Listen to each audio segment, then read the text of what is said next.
톡톡 사연 구독자 여러분들, 안녕하세요. 유튜브에 올라오는 사연들을 보면서 참 별의별 사람들이 다 있구나 생각이 들더라고요.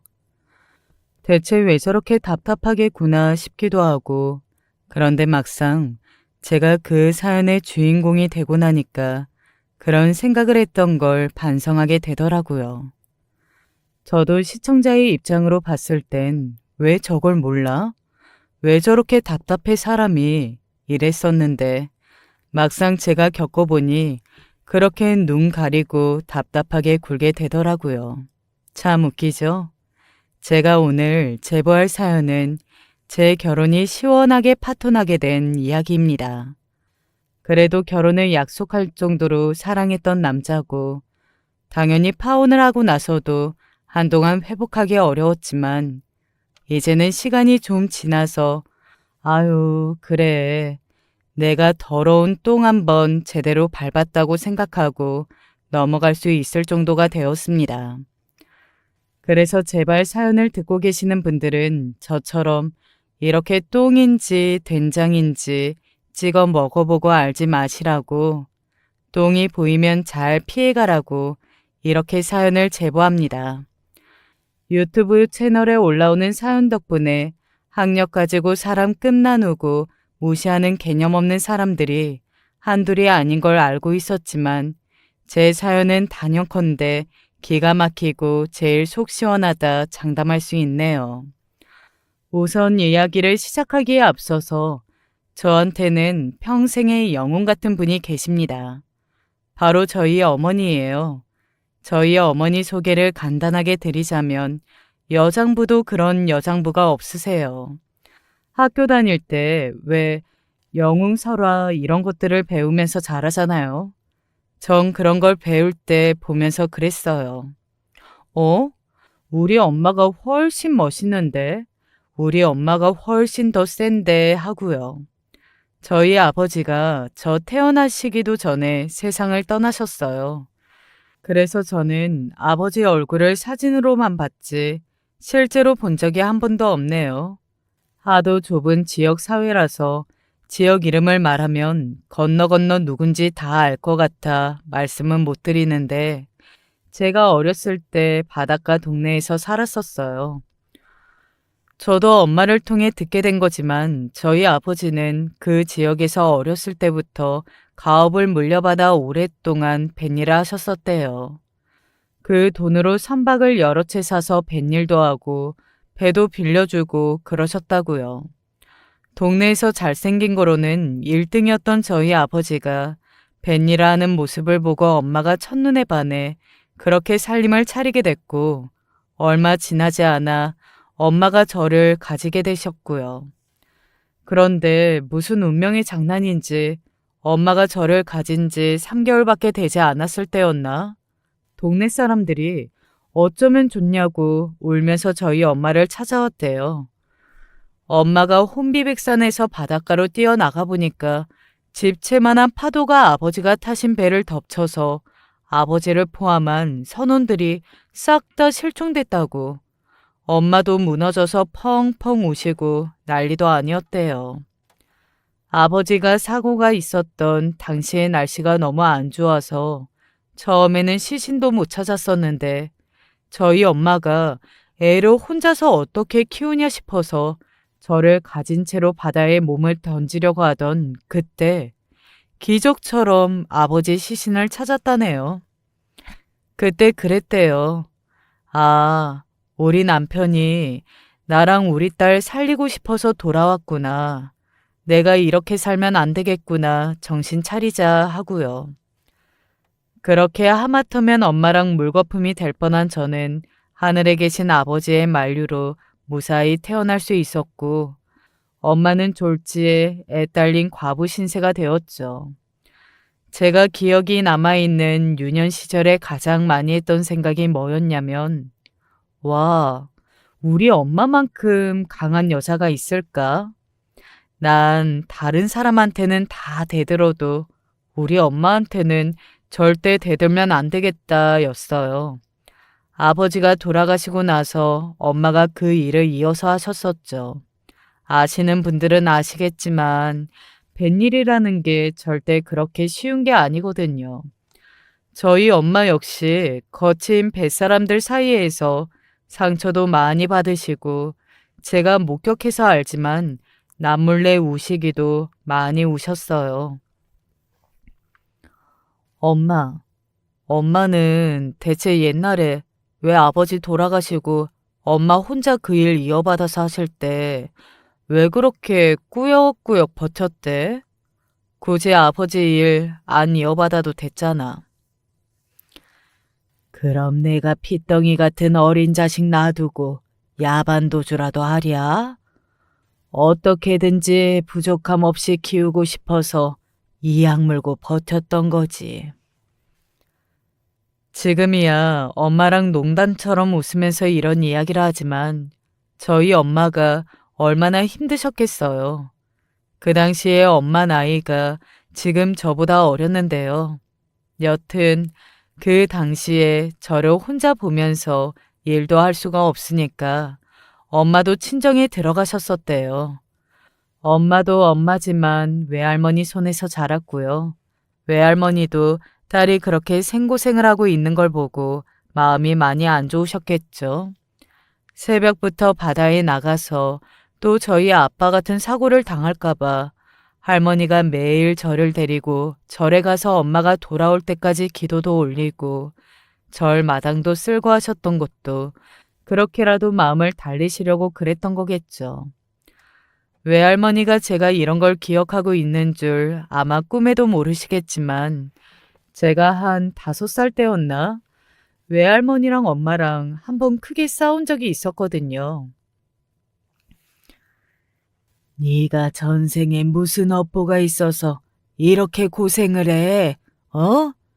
너도 그냥 다른 사람들처럼 친정에다가 애 맡기고 도망가고 좀 그렇게 살아봐라.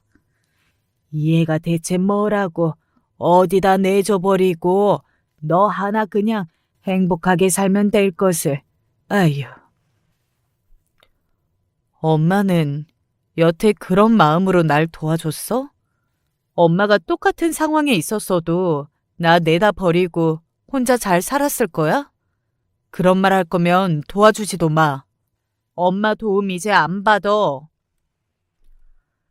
저를 놔두고 가라는 말에 저는 덜컥 겁이 나서 울고 엄마는 그런 제 손을 붙잡고 방으로 들어가서 머리 꼭대기까지 화가 나서 보따리에 짐을 막 쌌어요. 여기서 눈치 보여 못 살겠다. 집 나가자 하고요.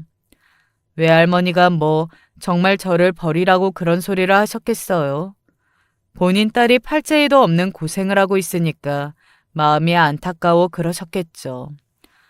막상 보따리를 싸고 있는 엄마를 보면서 외할머니가 아이고 그래 내가 잘못했다 하면서 울면서 뜯어 말리고 그렇게 저희 세 식구가 끌어안고 또 한바탕 울고 너무 어렸을 때의 기억이지만 마치 어제 일처럼 생생하게 기억이 나요. 하여튼 그런 억척스런 엄마 밑에서 저는 더 억척스럽고 엄하게 자랐습니다. 저희 엄마가 입버릇처럼 하셨던 말씀이 있는데 너 어디 가서 애비 없는 애 소리 듣고 오면 엄마도 없을 줄 알라고. 누구 하나라도 너한테 그런 소리 하면 가만 안 있을 거니까 너도 그런 소리 들으면서 엄마 얼굴에 똥칠 안 하게 잘 살라고. 남들이 하면 그냥 웃으면서 애들이 다 그렇지 하고 넘어갈 만한 일도 저는 더 호되게 엄하게 혼나면서 자랐어요. 지금에야 나이도 어린 엄마가 저를 그렇게 꾸짖으시면서 속이 말도 아니었겠다 하는 기특한 생각을 하지만 그 나이 때 어떻게 그런 생각을 하겠어요. 마냥 억울하기만 했죠. 대체 우리 엄마는 왜 저렇게 악독해서 나를 이렇게 힘들게 하나 하고요. 그렇게 강한 저희 엄마도 딱 하나 약점이 있었습니다. 약점이라고 하기보다 마음이 좀 약해지는 부분이라고 해야 하려나요? 그게 바로 학력이었어요. 이게 참, 팔자가 이런 건지 몰라도 저희 외할머니도 외할아버지도 일찍 돌아가시고 엄마 혼자 키우셨거든요. 저희 엄마가 그래서 철이 일찍 들어가시고 학교 나와서 뭐 하냐고 빨리 일 시작해서 돈이나 많이 벌어서 엄마 호강시켜준다고 국민학교까지만 졸업을 하고 말았대요. 아버지랑 만나고 나서도 뭐 학교를 다시 다녀야겠다 이런 고민 같은 걸 할 여력도 없었으니까요. 여튼 그게 엄마 입장에서는 되게 자존심 상하는 부분인가 봐요. 저야 당연히 엄마의 학력을 부끄럽다고 생각해 본 적이 없었는데 엄마는 본인이 못 가져보신 부분이라 그런지 저한테 계속 학벌을 강조하셨어요. 너 사람들이 겉으로 볼 때 너한테 다 잘해주는 것 같고 아무리 좋아 보여도 학벌이며 재산이며 속으로 다 따지고 있는 거야. 사람들 너무 믿지 말아라. 그렇게 학벌을 중시하시는 엄마 밑에서 나온 딸이 대학을 안 가겠다고 선언했으니 저희 엄마 얼마나 속이 상하셨겠어요. 진학을 고민하던 고등학교 시절 저는 학교에서는 더 이상 배울 게 없을 것 같다. 하루라도 빨리 일을 시작하고 싶다. 엄마에게 이야기를 했죠. 저 아직까지도 살면서 엄마가 그렇게 크게 화를 내셨던 거 처음 봤어요. 대학 나온다고 무조건 성공하는 것도 아니고 내가 대학에 가고 싶지 않다니까. 다른 사람들도 고등학교까지만 졸업하고 일찍부터 사회생활 시작해서 다 잘만 살아. 다른 사람들? 다른 사람들 보지 말고 엄마를 봐. 대학 안 나오면 어떤 취급받는 줄 알아? 엄마처럼 어디 가서 무식하다는 소리 듣고 싶어? 남들은 가고 싶어도 돈이 없어서 못 가는 대학을. 너는 왜 사서 안 가겠다고 난리야? 누가 엄마를 무시했다고 그래? 엄마가 어디가 뭐 어때서? 누군데 대체 엄마 무시하는 사람들? 내가 절대 가만 안 둘 거니까. 와, 제가 그 일로 엄마랑 며칠을 싸웠는지 모르겠어요. 결국엔 누가 이겼냐고요? 저희 엄마가 이기셨죠. 제가 고등학교 때 성적이 그렇게 안 좋았던 것도 아니었거든요. 엄마는 당연히 명문대로 진학할 거라고 예상하고 있었는데 이제 공부를 마치고 싶다고 이야기하니까 속이 뒤집어질 만했죠. 학교에서도 선생님들이 다 뜯어 말렸어요. 수능만 잘 마치면 서울대도 노려볼 수 있는 성적인데 왜 대체 대학을 안 가려고 하는 거냐고요. 제가 대학에 간 이유가 있다고 하면 그건 순전히 엄마 때문일 거예요. 엄마랑 싸움이 길어지느라고 남들보다 수능 공부를 좀 늦게 시작하긴 했는데 이것도 자랑 아닌 자랑이지만 그동안 공부해왔던 머리가 있어서 재수 없이 한 번에 연세대학교에 합격했어요. 엄마 등살 때문에 참 답답하다 싶기도 했는데 제 대학 합격증을 출력해서 집 벽에다 붙여놓고 맨날 왔다 갔다 하며 웃는 엄마 모습을 보니까 잘했다 싶다는 생각이 들더라고요. 한편으로 학벌이 뭐라고 저렇게까지 집착하시나 싶기도 했고요. 엄마가 학력에 집착하는 모습을 제가 온전히 받아들이게 된 계기가 있어요. 저한테는 이게 추억이라기보단 가슴 아픈 과거라서 막상 또 사람들이 다 듣는데 이런 이야기를 꺼내려고 하니까 가슴이 먹먹하네요. 제가 서울로 대학을 진학하고 그 당시에 엄마가 저에게 해주실 수 있는 모든 지원을 다 해주셨어요.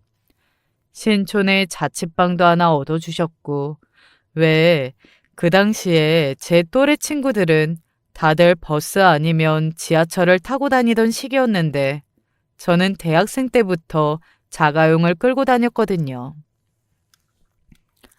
너, 뭐 버스에서 책 읽고 이런 거 하지 말고 그럴 시간 아껴서 책상에 앉아서 한자라도 공부를 더 해. 그게 이길 수 있는 방법이야. 저도 마냥 받기만 했었던 건 아니고 이렇게 전폭적인 지원을 해주신 엄마에게 조금은 도움이 되어야겠다 싶어서 학비나 생활비라도 제 힘으로 벌겠다고 선언을 했죠. 공부를 열심히 해서 성적 장학금을 타기도 했고 과외를 하면서 모자란 생활비를 충당하기도 했어요. 이 정도까지만 듣고 대강 눈치채신 분들도 있을 것 같은데 엄마 혼자 남편 없이 저를 키우시긴 했지만 저희 집이 그렇게 어려운 형편은 아니었어요. 제가 계속 엄마가 학벌에 관계없이 현명하신 분이라고 이야기를 하는데 제가 엄마처럼 살라고 하잖아요. 저 절대 그렇게 못 살아요. 아버지가 물려주신 유산으로 재테크를 상당히 잘하셨었거든요. 현명한 엄마의 돈 굴리기 덕분에 딸인 저만 호강했었던 거죠. 공부하는 거나 생활하는 거나 크게 어려움이 없었어요.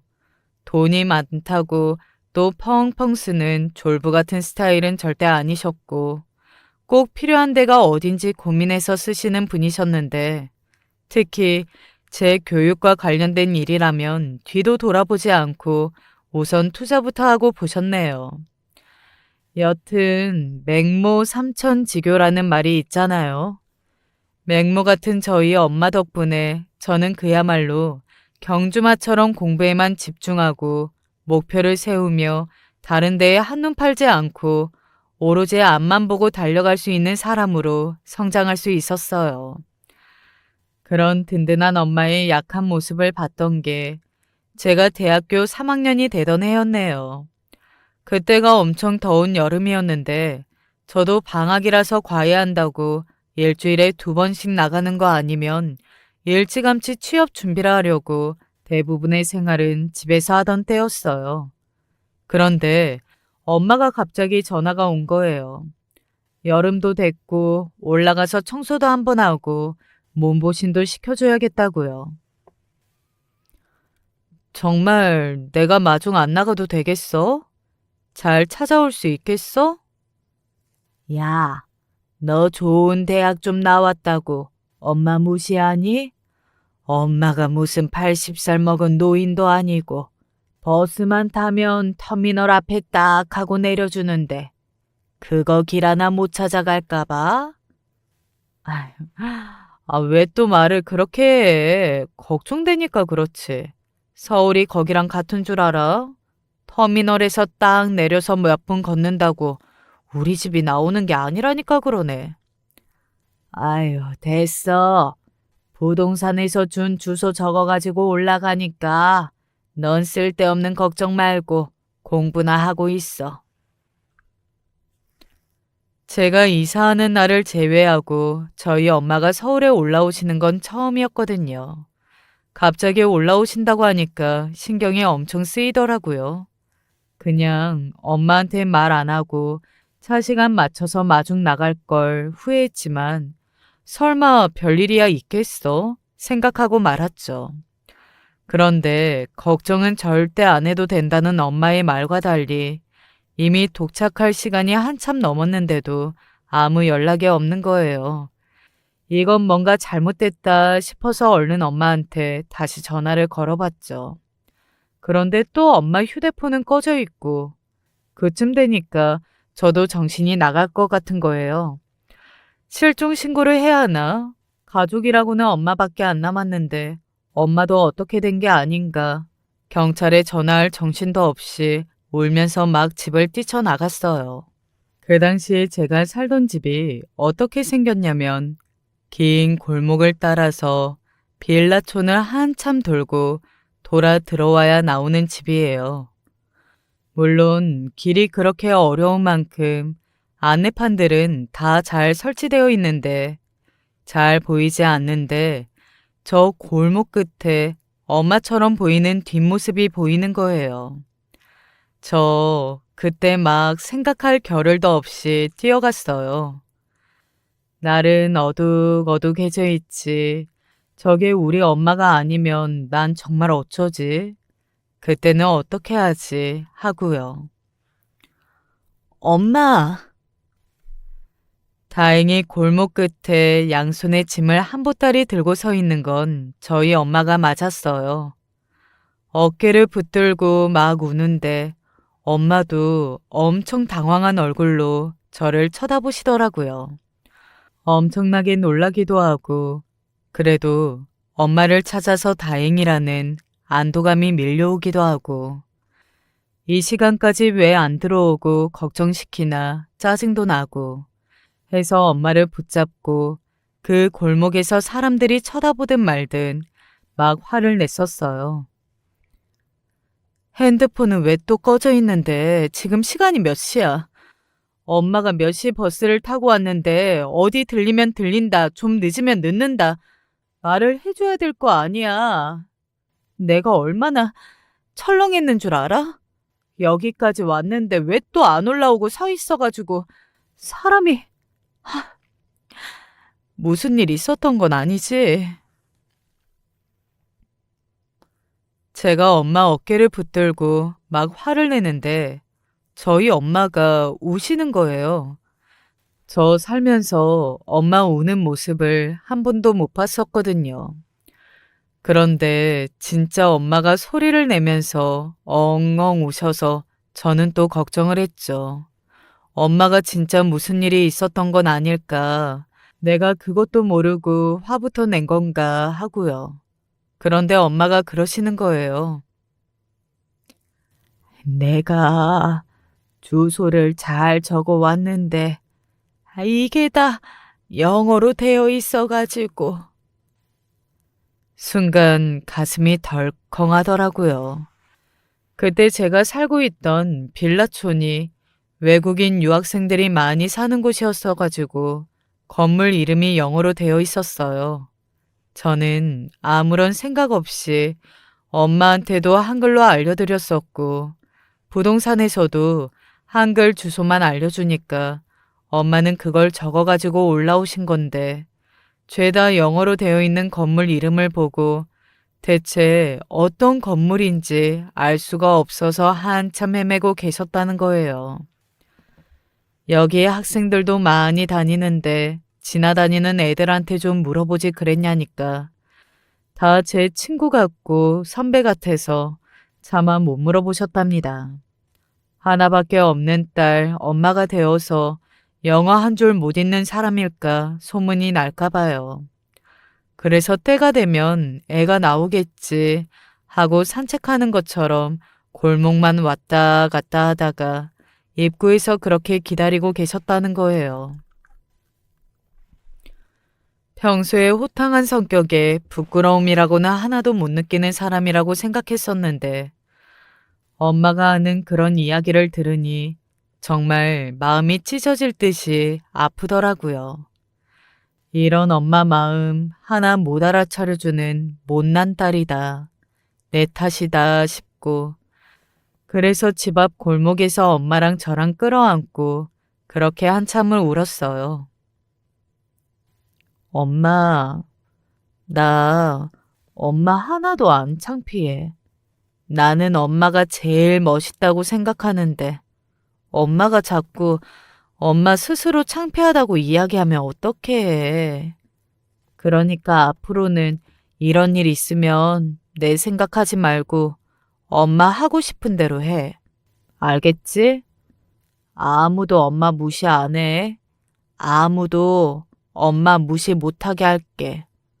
그런 사람이 있으면 내가 가만히 안 놔둘 거니까. 알겠지? 그렇게 저의 피땀 그리고 엄마의 눈물로 저는 대학 생활을 한 번의 휴학도 없이 빠르게 마칠 수 있었고 이름난 대기업에 입사하게 되었습니다. 이제는 내가 엄마를 호강시켜줄 차례구나. 합격 소식을 듣고 한달음에 달려오실 정도로 기뻐하셨죠. 제가 그 회사에 입사하면서 생긴 기쁨이 또 하나 있었는데 거기서 예비 신랑을 만나게 되었거든요.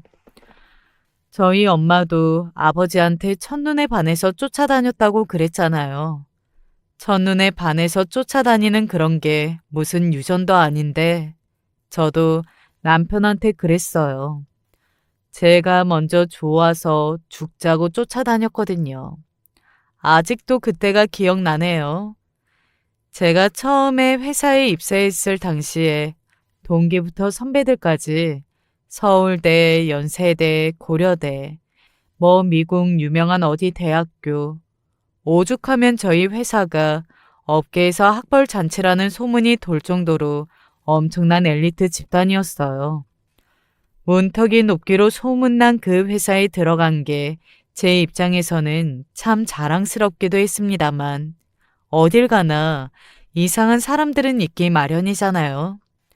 그런데 제가 봤을 때 저희 회사에 그런 사람들이 참 많기도 많다 싶더라고요. 제가 회사 들어간 지 얼마 지나지 않아 엄마한테 그랬거든요. 엄마, 여기 사람들은 공부하느라고 다들 머리가 살짝 어떻게 된 것 같다고요.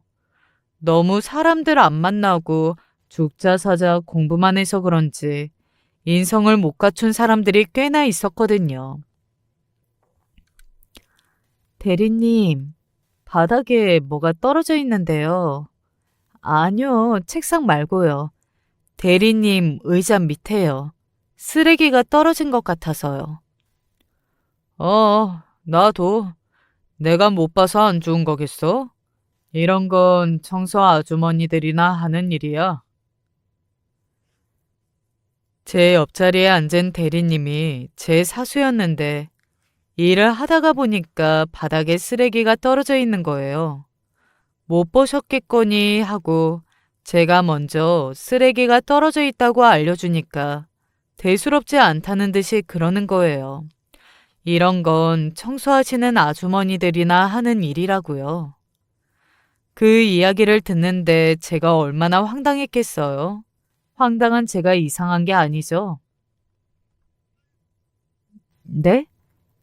아, 뭐 쓰레기가 엄청 큰 것도 아니고 쓰레기통 비우는 거 아니고 그거 작은 거 줍는 건데 그 정도는 자기 손으로 할 수 있는 거 아니에요?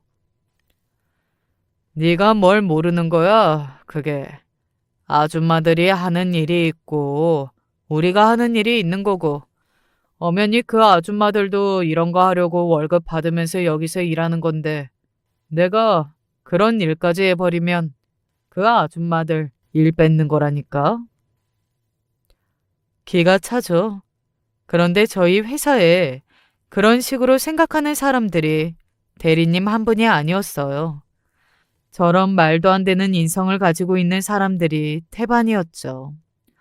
어렸을 때부터 부모님 밑에서 오냐오냐 자라서 자기 손으로는 뭐 하나 제대로 할 줄 모르는 인간들. 성적이랑 인성이 반비례하는 건지 제대로 된 가정교육도 못 받고 온 사람들. 이런 사람들이 가득한 회사에 있으니까 그런 생각이 드는 거예요. 내가 비정상인가? 내가 이상한 사람인가? 하고요. 그러면서 또 든 생각이 그거였어요. 이런 데서는 절대 결혼할 상대를 찾지 말자고요. 그렇게 속으로 몇 번이고 다짐을 했는데 여러분도 이제 어느 정도 예상이 가시겠지만 꼭 그런 다짐을 하면 다짐을 깨버리는 일들이 생기잖아요. 네, 그때 예비 신랑을 처음 봤어요. 사실 예비 신랑이 눈에 들어온 지는 한참 됐었어요. 일하시는 분들한테 누구보다 큰 목소리로 고개를 깊이 숙여 인사하는 사람이 있길래 눈여겨보고 있었거든요. 그런데 정말 우연한 기회로 저희가 가까워질 계기가 생겼어요. 부서 이동을 하면서 저랑 예비 신랑이 같은 부서에서 일을 하게 되었거든요. 그렇게 가까이서 본 이 사람이 보면 볼수록 생각보다 진국인 것 같더라고요. 제가 딱 꽂혔던 계기가 있는데 그날 제가 아침부터 급하게 처리해야 할 일이 있어서 정말 새벽같이 회사에 왔어요. 회사의 문이 열려 있었고, 아이고, 청소하시는 분들이 일찌감치부터 나오시구나 했거든요. 아니나 다를까 탕비실에서 설거지를 하는지 그릇이 달그락거리는 소리가 들리더라고요. 저도 그냥 바로 일을 시작할까 하다가 예전에 엄마가 힘들게 일했었던 게 생각도 나고 우리가 쓴 건데 새벽부터 나와서 청소를 하고 계시는 게 마음이 쓰이기도 해서 아침에 산 따뜻한 음료수를 들고 탕비실로 들어갔어요. 그런데 탕비실에서 마주친 건 아주머니가 아닌 제 예비 신랑이었습니다. 무슨 일이에요? 아, 이렇게 아침 일찍 회사를 다 오고 뭐 해야 될 일이라도 있어요? 그러는 대리님은 저보다 더 일찍 오신 것 같은데 뭐 하고 계셨던 거예요? 설거지 하고 계셨던 거예요? 대리님이 왜? 아, 저는 청소하시는 여사님인 줄 알고요. 에이, 보이니까 하는 거죠. 이거 따지고 보면 전부 저희가 쓴 식기들인데 먼저 본 사람이 하는 거지. 내일 내일이 어디 있어요? 이거 음료수는 여사님 주려고 가져온 거죠? 여사님이 아니라 내가 설거지하고 있으니까 이건 내가 마실게요. 웃으면서 음료수 병을 들고 가는 예비 신랑을 보는데 첫눈에 반하면 머릿속에서 종이 울린다고 하잖아요. 그 모습을 보면서 딱 그런 생각을 했어요. 아, 이 사람은 남들과는 다른 사람이구나. 내가 만약에 결혼을 하게 된다면 꼭 이런 사람이랑 해야겠다 하고요. 그때부터 제가 정말 죽자 사자 쫓아다녔어요. 예비 신랑 만나보겠다고 새벽 5시 반부터 핸드폰으로 알람을 맞춰놓고 잠이 안 깨서 아침에 커피를 2잔씩 마셔가면서 운전을 해서 새벽같이 회사에 나왔다니까요. 처음에는 나이 차이가 꽤나 있고 아직 입사한 지 얼마 안 되어 사원인 제가 대시를 한다는 것 자체를 엄청 부담스러워하는 눈치더라고요. 그런데 10번 찍어 안 넘어가는 나무 없다잖아요. 그렇게 끈질기게 쫓아다니니까 결국 예비 신랑도 2손 2발 다 들고 알겠다. 그럼 한번 만나보자 해서 저희는 회사 사람들 몰래 사내 연애를 시작하게 되었습니다. 예비 신랑을 보면서 항상 느꼈던 게 이 사람은 대체 어떤 부모님 밑에서 어떤 어린 시절을 보냈길래 이렇게 올바르고 고든 사람으로 자랐을까 하는 생각이었어요. 아무래도 예비 신랑 나이도 있고 하니까 자연스럽게 결혼을 전제로 한 연애를 시작했는데 그러면서 제가 평소에 궁금했던 것들을 넌지시 물어볼 수 있었죠. 자기야, 자기는 대체 어떤 부모님 밑에서 자랐길래 이렇게 바르고 곱게 자란 거야? 난 자기를 보면 내 시부모님 되실 분이 대체 얼마나 훌륭한 사람이실까 그런 생각이 든다니까? 나도 홀어머니거든. 어머니 혼자 키우시면서 고생도 많이 하셨고, 나도 혼자 자라다 보니까 다른 사람들한테 밉보이면 안 되겠다. 눈치를 많이 보면서 컸던 것 같아. 어머니 실망시켜드리고 싶지도 않아서 배로 노력한 것 같고, 놀랍게도 예비 신랑도 홀어머니 손에 자랐다고 하더라고요. 가뜩이나 마음에 쏙 드는 사람이었는데 어쩐지 자라온 가정 환경도 비슷한 것 같아서 더 정이 가더라고요.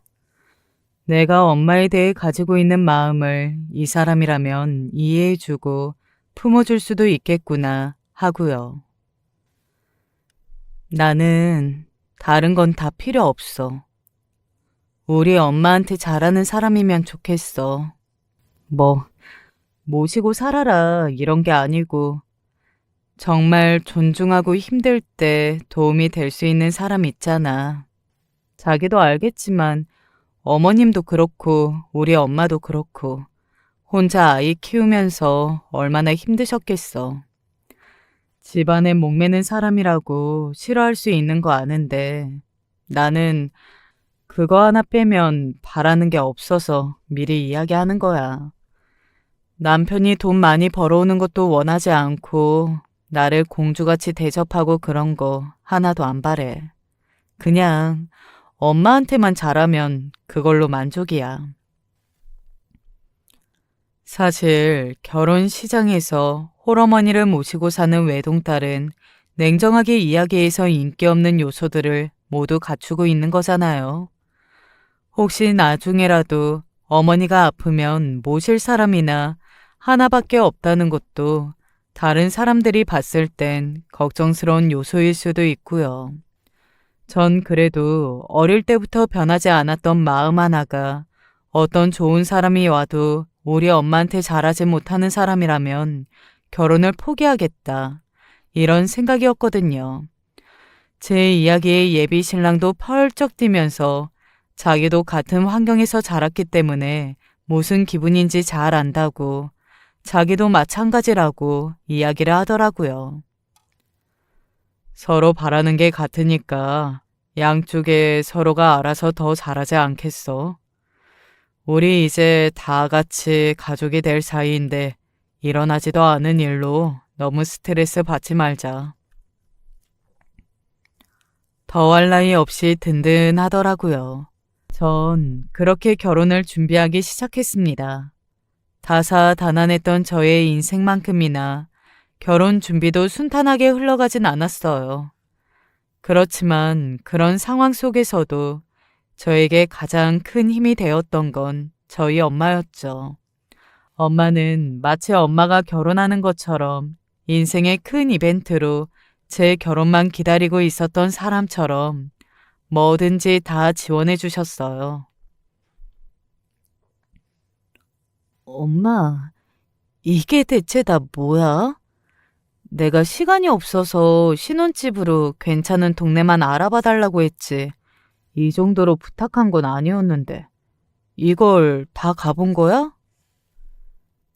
그 당시에 회사에 큰 이슈가 있었던 때라 예비 신랑과 제가 눈코 뜰 새 없이 바쁜 시기였거든요. 신혼집을 알아보러 다녀야 하는데 주말에 집을 보여주지 않은 곳이 많아서 퇴근하고 가려니까 집을 알아보는데 1년도 더 넘게 걸리게 생겼더라고요. 하는 수 없이 저희 엄마한테 SOS를 쳤죠. 집 좀 알아봐 줄 수 있냐고. 오히려 엄마가 더 즐거워하시더라고요. 그렇게 엄마한테 부탁한 지 한 일주일이 됐나? 대체 몇 군데를 다녀온 건지, 남양인지, 수압은 어떤지, 이웃들은 어떤지, 학구는 어떤지 빼곡하게 수첩에 정리한 걸 내밀더라고요. 저희 엄마가 제 결혼을 얼마나 기대하셨는지 아시겠죠? 부동산만 왔다 갔다 한 게 아니더라고요.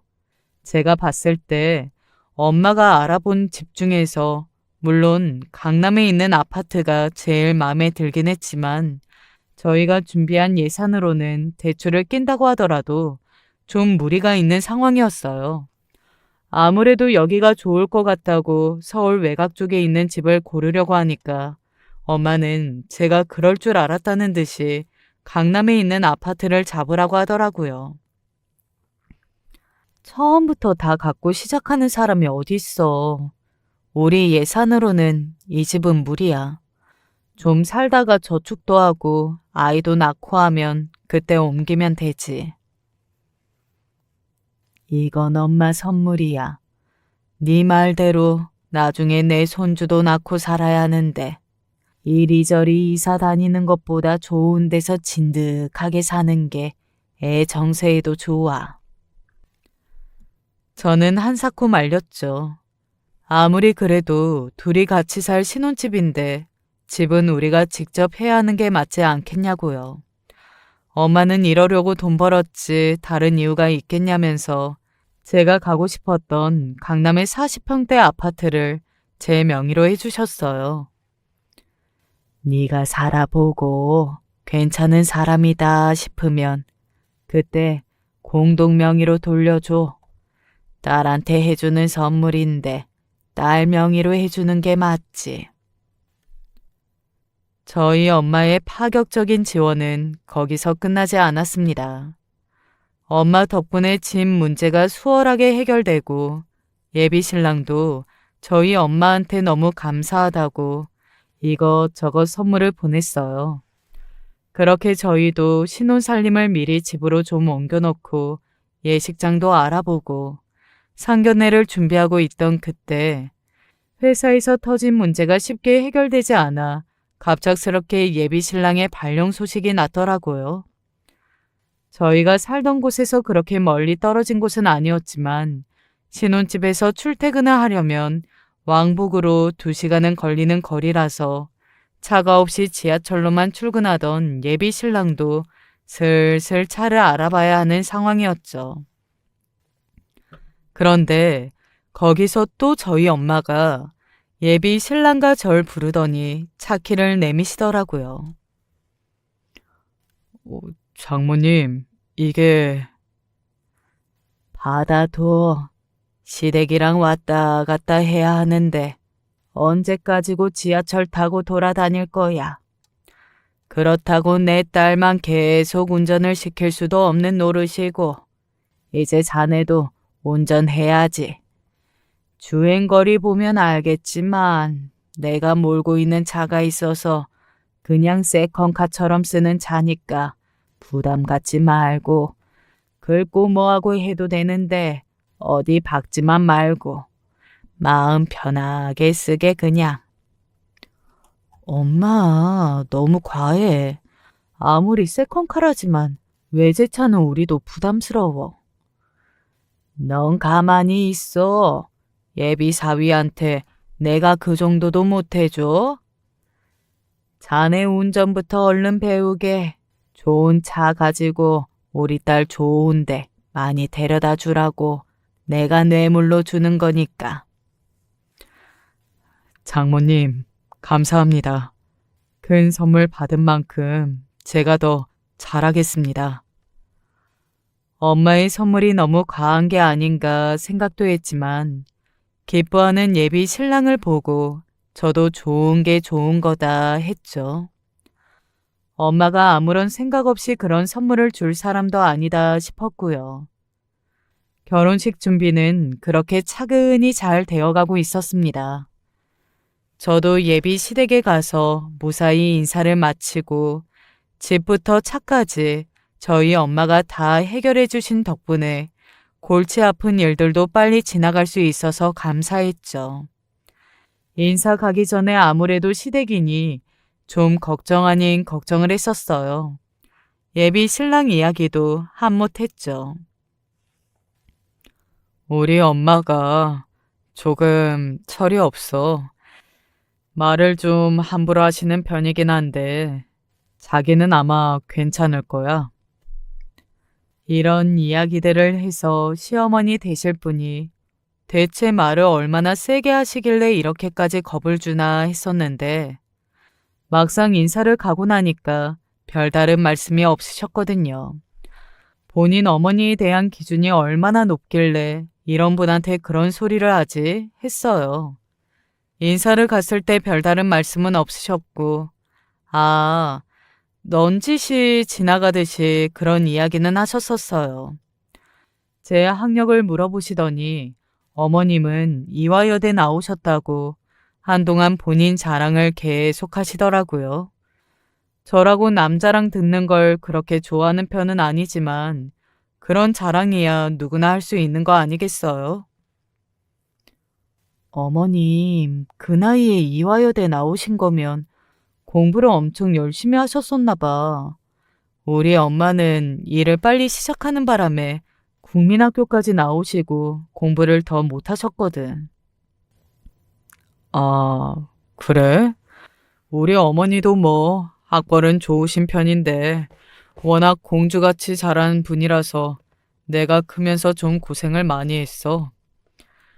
귀가 얇아서 몇 번이나 사기 당할 뻔한 적도 있었고, 실제로 사기를 당한 적도 있었고, 재테크 하신답시고 이것저것 손대셨다가 집안이 좀 고생을 했었지. 공부 머리는 있으신데 돈 머리는 영 없으신가 봐. 사람이 각자 잘하는 게 있는 거지 뭐. 그래도 자기가 겁준 거에 비하면 어머님 완전히 나이스 하시던데? 그 정도면 시집살이 10번도 더 하겠다. 네, 맞아요. 톡톡 사연에 올라오는 이야기 보면서 나는 뭐 할 때 제발 입 조심해야지, 미리 초치지 말아야지 했는데 너무 평온하게 진행되는 결혼 준비에 제가 잠시 깜빡했었던 거죠. 제 방정맞은 말 때문이었는지 터질 게 터졌는지 몰라도 진짜 사고는 저희 상견례 날에 제대로 터지게 되었습니다. 엄마, 그만하고 얼른 나와. 얘가 몰라서 하는 소리야, 정말. 서로 처음 인사하는 자리니까 더 신경 써야지. 상견례 날 새벽같이 저를 흔들어 깨우는 엄마 손에 이끌려 새벽부터 미용실에 가서 머리에 화장받아. 이게 상견례야 결혼식이야 했다니까요. 엄마는 뭐가 그렇게 신나시는지 새벽부터 지친 기색도 없이 웃으면서 오늘 우리 딸 상견례라고 가는 데마다 자랑을 해서 저도 은근히 기분 좋으면서도 얼굴이 화끈거리고 하더라고요. 누가 보면 내가 아니라 엄마가 시집 가는 줄 알겠소. 말은 그렇게 했지만 저 역시 이 상견례를 시작으로 결혼에 꼴이 날 생각을 하니 설레긴 매한가지였어요. 저희가 집에서 새벽 6시 50분에 나왔는데 상견례 장소에서 만나기로 한 시간이 12시였거든요. 밖에서 뭘 그렇게 열심히 하고 돌아다녔는진 몰라도 엄마를 모시고 상견례 장소로 가니까 시간이 여유롭진 않더라고요. 그래도 늦지 않게 도착해 주차를 맡기고 있는데 막 도착해서 차에서 내린 예비 시어머니를 마주쳤어요. 어머님, 같이 들어가요. 여긴 저희 어머니예요. 엄마, 인사해. 반갑게 웃으면서 악수를 하려고 손을 내미는 저희 엄마와 달리 예비 시어머니는 뭔가 싸늘하신 느낌이더라고요. 그때부터 좀 기분이 나빴던 게 사람을 위아래로 훑어보신다고 해야 하나? 저희 엄마가 무슨 옷, 무슨 가방을 걸치고 다니는지, 무슨 차를 타고 다니는 사람인지 살펴보는 것처럼 엄마가 내민 손이 머쓱해질 정도로 인사를 안 받아주시고 사람을 그렇게 위아래로 훑어보시는데 기분이 좀 그렇더라고요. 어머님, 저 악수. 제가 헛기침을 하면서 이야기하니까 겨우 악수를 하시면서 인사를 하시는데 제가 봐온 분이 맞나 싶기도 하고 괜히 상견례라고 긴장하고 시댁 식구라고 생각하니까 더 그렇게 보이는 건지 기분 탓인지 싶더라고요. 하긴 시어머니가 저희 엄마를 언제 보셨다고 안 이꼽게 보시겠어요. 그런 생각을 하면서 제가 먼저 웃으면서 다 같이 들어가자고 두 분을 모시고 상견례 장소로 예약한 식당 안으로 들어갔어요. 그런데 그 쎄한 기분은 기분 탓이 아니었더라고요. 예비 신랑이 그런 이야기를 했잖아요. 본인 어머니가 좀 철없고 말을 막 하는 사람이라고. 전 그게 그냥 인사 가기 전에 긴장하지 말라고 대강한 소리인 줄 알았는데 그게 정말일지 누가 알았겠어요. 식당에 앉자마자 저랑 예비 신랑도 감당할 수 없을 정도의 예비 시어머니 막말 퍼레이드가 시작됐거든요. 사연을 쓰면서 그때 생각을 하니까 또 혈압이 올라올 것 같아서 잠시 물이라도 마시고 와야겠어요. 여튼 처음 분위기는 그렇게 나쁘지 않았어요. 다른 집은 어떻게 하는지 모르겠지만 상견례라는 게 그렇잖아요. 자식들이 다 잡아두고 예물은 어떻게 할지, 예단은 어떻게 할지, 혼수는 뭘 할지, 가족들끼리 뭐 이렇게 했으면 좋겠다, 저렇게 했으면 좋겠다. 이야기는 다 맞춰놓고 상견례장에서는 그야말로 형식적으로 신랑 신부가 다 정해놓은 곳들 다시 한번 체크하는 느낌이잖아요. 저희도 처음에 그랬어요. 예비 신랑과 제 사이에 이미 합의된 이야기들을 형식적으로 하고 있었죠. 그 와중에 식사가 나오고 또 분위기가 금세 어색해지길래 저희 엄마가 먼저 입을 여셨어요. 사돈도 이야기 들어보니까 우리 사위 혼자 키우셨다면서요.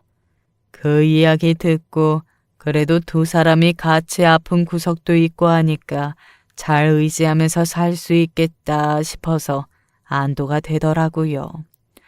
저도 해봐서 알지만 혼자 키운다는 게 그게 보통 쉬운 일이 아니잖아요. 너무 훌륭하게 잘 키우셔서 저희도 이런 사위를 드리는 거 영광으로 알고 살겠습니다. 지금 사연 듣고 계신 분들이 들었을 때 저희 엄마가 한 말에 무슨 문제가 있나요? 누가 들어도 상대방의 고생을 추켜 세워주는 이야기 아닌가요? 그런데 그 자리에 엄마의 의도와 달리 이 이야기를 꼬아들은 사람이 한 명 있었는데요. 맞습니다. 저희 예비 시어머니 되실 분이었어요. 어머 사돈. 사돈이랑 저는 엄연히 다르지요. 뭐 애 하나 혼자 키운 경험 가지고 저희가 같은 사람인 것처럼 묻고 싶으신 모양인데 듣자 하니 국민학교까지밖에 못 나오셨다면서요. 엄마, 제발 쓸데없는 소리 좀 하지 마. 예비 시어머니의 이야기에 저희 모두 당황해서 아무 말도 못했죠. 예비 신랑만 당황해서 엄마 입을 막으려고 난리가 나 있고 내가 뭐 못할 소리를 했냐면서 오히려 화를 버럭 내시더라고요. 저도 지금 우리 엄마를 학벌로 무시하는 건가?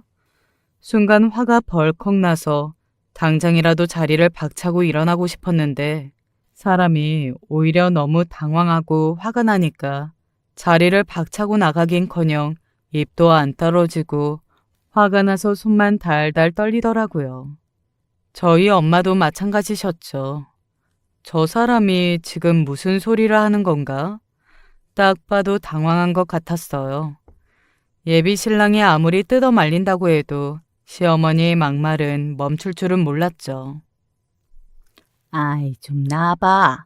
내가 틀린 말한 것도 아니고. 제가 이런 말까진 안 하려고 했는데 저 이화여대 출신이에요. 100번 양보하고 아들이 하도 좋다고 난리를 치니까 사돈까지 맺어진 거지. 옛날 같았으면 사돈지간은 무슨 겸상도 못하는 거 알고 계시죠?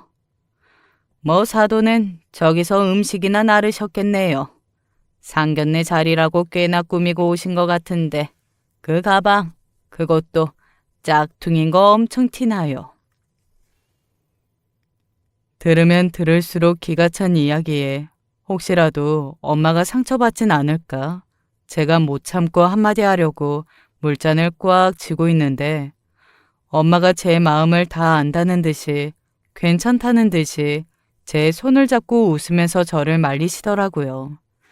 우리 엄마가 대체 어떤 사람인데 이 사람들한테 이런 쓸데없는 소리나 듣고 있어야지 화가 나는데 그때부터 저희 엄마의 시원한 복수가 시작됐습니다.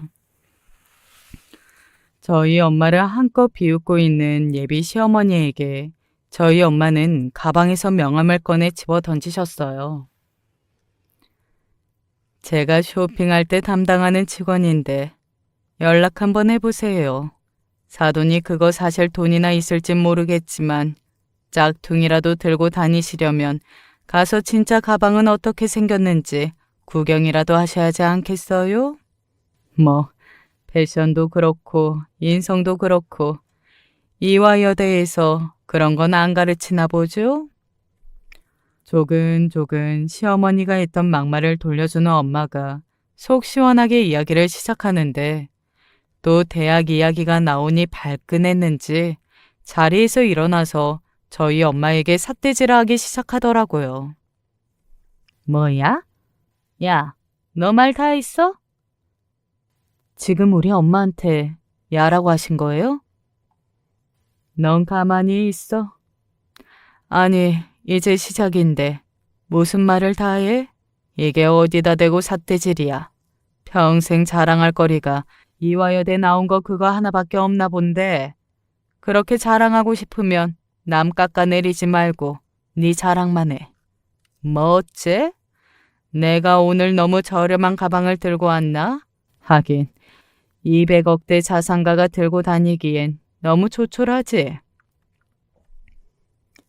여유로운 엄마 모습과 제 어린 시절에서 다들 눈치채셨겠지만 아버지가 물려주신 것들 그리고 저희 엄마의 현명함으로 엄마는 지금 노른자 위 땅에 건물만 수채를 가지고 있는 200억대의 자산가입니다. 국민학교 출신이라고 씹어대던 저희 엄마가 어떻게 비벼볼 수도 없는 자산가라는 이야기를 들으니 예비 시어머니란 사람은 그야말로 개거품을 물고 뒤로 쓰러질 기세더라고요. 아차 싶었겠죠. 황금알을 낳는 거위의 배를 가른 기분이 들었을 거예요. 아니, 사돈, 그런 말씀은 안 하셨잖아요. 왜 아까는 야, 너 하더니 내 재산 이야기를 듣고 나니까 갑자기 나랑 사돈지간이 다시 하고 싶어졌나 봐? 사돈은 누가 네 사돈이야? 이런 질 떨어진 집안이랑은 엮일 생각 전혀 없어. 너 당장 파혼해. 엄마가 그 이야기 안 꺼냈어도 이 결혼 내가 엎으려고 했어. 걱정 마.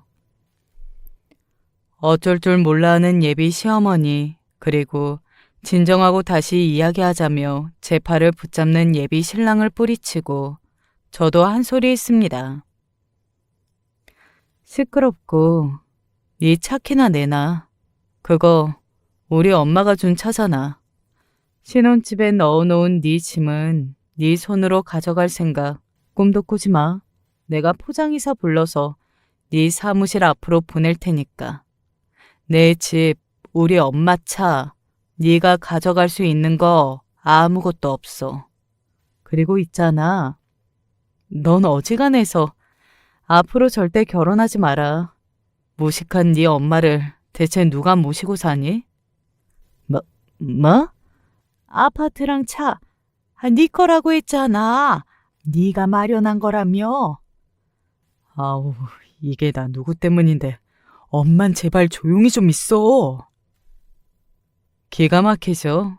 저희 엄마가 해주신 차며 아파트를 예비 신랑이 본인이 마련한 거라고 자기 엄마한테는 그렇게 거짓말을 했었나 봐요. 능력도 없는 주제에 자기 엄마한테 거짓말을 한 것도 기가 막힌데 이제는 자기들끼리 싸우고 있는 꼴을 보니 제가 무슨 불구덩이로 기어 들어가려고 했었던 건지 그제서야 정신이 번쩍 들더라고요.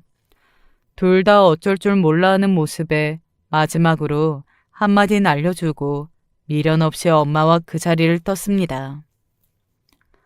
어머님, 아니지. 이제 아무 사이도 아니니까. 아줌마, 돈으로 사람 가리는 게 제일 무식해 보이는 거예요. 어디 가서 똑똑한 척하고 싶으면 그건 알고 계시라고. 저는 혹시라도 회사에서 예비 신랑과 마주치게 될까봐 일주일 동안 휴가를 내놓은 상태고 제가 휴가 냈다는 사실을 어떻게 또 귀신같이 알았는지 이제는 매일같이 집으로 찾아와서 문을 열어주지도 않았는데도 그 앞에서 석고대죄를 하고 있어요. 저희 엄마가 쫓아낸다고 문을 여니까 현관까지 들어와서 울면서 한바탕 난리를 치고 갔다니까요. 어머님, 저희 어머니가 무식해서 실언했다 생각해 주시고 한 번만 용서해 주세요. 어머님이 인연 끊고 살라고 하시면 제가 저희 어머니랑 인연도 끊겠습니다. 제발 한 번만 용서해 주세요. 뭐하니 얼른 소금 안 내오고 부자 장모가 반대한다고 찾아와서 자기 엄마를 버리겠다고 하는 놈이 어디 사람이겠어? 얼른 소금 가져와. 이런 모자란 놈은 빨리 내쫓아야지. 말도 안 되는 소리를 하면서 비는데 제가 저런 인간이랑 결혼을 하겠다고 데려왔다는 게 참... 괜히 결혼을 한답시고 어떤 집안인지 제대로 알아보지도 않고 엄마한테 상처를 준 것 같아 미안하다고 사과 먼저 했죠. 오히려 쿨한 저희 엄마는 결혼하기 전에 그래도 무식한 것들이 티를 내준 덕분에 눈치챈 게 어디냐고. 이래서 혹시 몰라 집이랑 차 명의를 안 돌려주신 거라고 하더라고요. 자기야, 내가 정말 미안해. 당장 출근을 해야 되는 상황인데 갑자기 차를 돌려달라고 하면 나는 어떻게 출퇴근을 하라고. 그리고 따지고 보면 이건 어머님이 나한테 주신 거 아니야? 네가 아직도 정신을 못 차렸구나. 너도 그렇고 너희 엄마도 그렇고 어디서 단체로 얼굴에 철판을 깔고 이야기를 하는 수업이라도 받고 오는 거니? 그게 왜 우리 엄마가 너한테 준 차야? 세컨카 빌려준 거지. 그거 우리 엄마 명의잖아. 뻔뻔한 것도 정도가 있지 정말. 자기가 꼭 해야 할 말이 있다며 다 좋으니까 전화만 한번 받아달라고 애걸복걸하길래 저는 진심으로 미안하다는 이야기를 하고 싶어서 저렇게 난리를 치나 했었거든요. 그런데 역시더라고요. 예비 신랑은 엄마 외제차가 그렇게 욕심이 났는지 차는 죽어도 반납 못하겠다고 하는 예비 신랑한테 빨리 차 제대로 안 갖다 놓으면 절도죄로 고소하겠다고 하니 어제 저녁에 저희 아파트 주차장에 차를 가져다 놓고 기능 우체통에 넣어놨다고 마음 풀리면 연락하라고 문자가 와 있더라고요. 이런 찌질한 놈한테 속아서 말도 안 되는 결혼 생활을 했을 거라 상상만 하면 아직도 기가 막힙니다. 엄마나 저나 크게 되어서 당분간 결혼의 결자는 서로 절대 꺼내지 않을 것 같아요. 결혼은 파토났지만 엄마와 함께 행복하게 보낼 수 있는 지금이 참 만족스럽고 좋습니다. 저 키우느라고 고생하신 엄마에게 결혼은 좀 뒤로 하더라도 늦었지만 이제야 효도 제대로 한번 해볼까 하고요. 현명한 선택을 내린 저와 저희 엄마가 앞으로도 서로 의지하면서 이렇게 알콩달콩 잘 살 수 있도록 많은 응원 보내주세요. 감사합니다. 안녕하십니까. 저는 어머니이자 대형 로펌에 다니고 있는 변호사입니다. 기업 간의 법률적인 문제를 다루는 것을 전문으로 하고 있지요. 저는 요즘 사람들이 말하는 금수저를 물고 태어난 사람 중 하나입니다. 학교를 다니면서 경제적으로 유리한 입장이었지요. 하지만 저희 집안의 분위기는 여러분이 생각하는 것 이상으로 딱딱하고 경직되어 있었어요. 저희는 오빠 하나, 언니 하나, 그리고 남동생 하나, 이렇게 이남 이녀인데요. 늘 최고만을 강요하시는 부모님의 교육관 아래에서 청소년기를 보내야 했어요. 1등이 아니면 아무런 의미가 없다는 말씀을 입버릇처럼 하셨죠. 어릴 때는 저도 그 말을 고지고대로만 믿고 열심히 했었어요. 그래서 죽어라 공부를 했고 그 결과 사법고시도 한 번만에 패스를 했죠. 아버지는 처음으로 제게 자랑스럽다고 하셨고 어머니께서는 결혼만 잘하면 된다고 벌써부터 신랑감을 수배하셨어요. 아마 지금의 남편을 만나지 않았더라면 저는 부모님이 정해주신 남자와 결혼을 하고 가정을 꾸리고 아기를 낳고 살았을지도 몰라요. 남편을 처음 만난 것은 로펌을 같이 다니는 동기가 자신의 남자친구를 소개시켜 준다기에 따라 나선 자리에서였어요. 그쪽도 자신의 친구를 데리고 나왔는데 그 사람이 남편이었죠. 이전까지만 하더라도 첫눈에 반한다 라는 말은 책에서나 있는 것이라고 생각했었어요. 그런데 남편을 보는 순간 그런 일이 실제로 있을 수 있다는 사실을 믿을 수밖에 없었죠. 건축 설계사로 일하고 있는 남편은 함께 있으면 편안하고 재밌고 시간이 어떻게 흘러가는지도 모르게 만들어주는 사람이었어요. 그날 저는 그 자리에서 다음에 둘이서만 만났으면 좋겠다고 얘기를 꺼냈고 남편은 당황하면서도 그러자고 하더군요. 그 뒤로도 몇 번의 데이트를 했어요. 남편을 만나면 만날수록 이 사람이라는 확신을 가지게 만들었어요. 하지만 제가 결혼을 전제로 사귀고 싶다고 말했을 때 남편은 제가 가지고 있는 배경을 이유로 단박에 거절하더군요. 부담스럽다는 이유였어요. 저라는 사람은 좋지만 저의 배경이 문제가 된다고 말이죠. 그 이후로 저는 10번 찍어서 안 넘어가는 나무가 어디 있겠냐는 마음으로 몇 번이고 대시했어요. 죽어도 안 된다고 하던 남편도 결국엔 마음을 바꾸었죠. 결혼식을 앞두고 저는 왜 그때 마음이 바뀌었냐고 물었어요.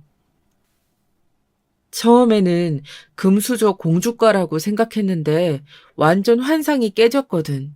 공주는 무슨 머슴이지 머슴.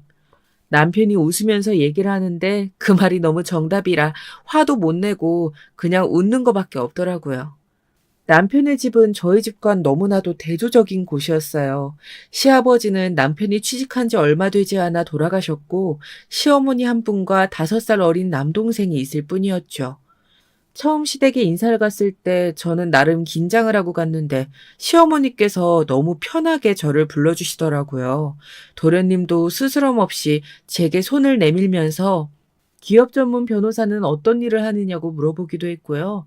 식사 시간 내내 웃음이 끊이지 않는 집은 드라마 속에서만 있다고 생각했는데 아니더라고요. 남편의 집이 딱 그런 곳이었죠.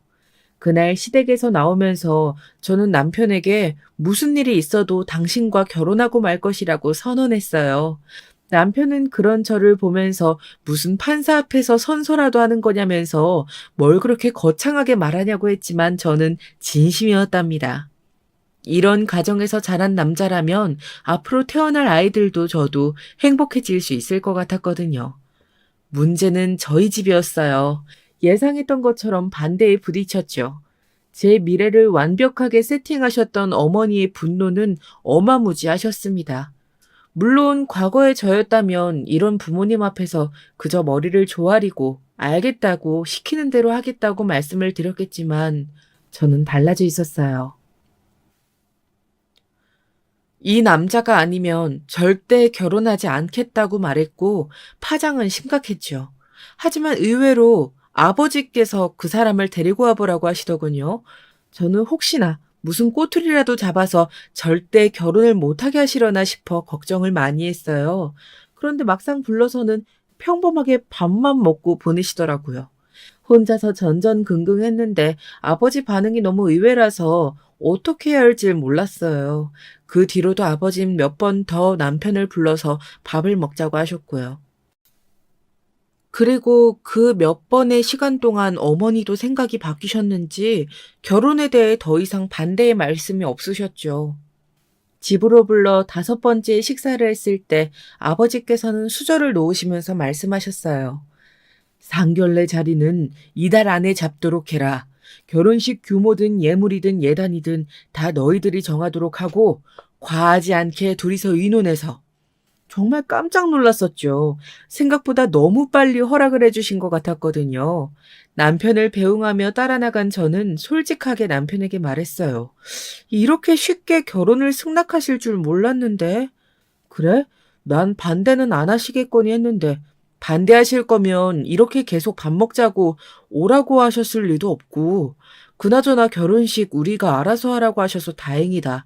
당일 어마어마한 사람들이 몰려오면 어떻게 하나 걱정했는데 결혼을 못하면 어쩌나 걱정했던 저한 반대로 엉뚱한 고민을 하고 있었던 남편 때문에 저는 웃음이 터져서는 한참을 집에 들어가지도 못하고 대문 앞에서 웃기만 했답니다. 결혼은 정말 저희가 원하는 대로 소박하게 우리를 진짜 축하해 줄 수 있는 분들만 초대해서 진행되었어요. 다들 행복하게 잘 살 수 있다고 덕담을 해주셨죠. 결혼을 하고 나서도 제 삶이 달라진 것은 없었어요. 함께 자고 일어날 수 있는 사람이 생겼다는 것을 제외하고는 늘 그대로였죠. 하지만 제게는 고민이 하나 있었어요. 살림에는 영 소질이 없었거든요.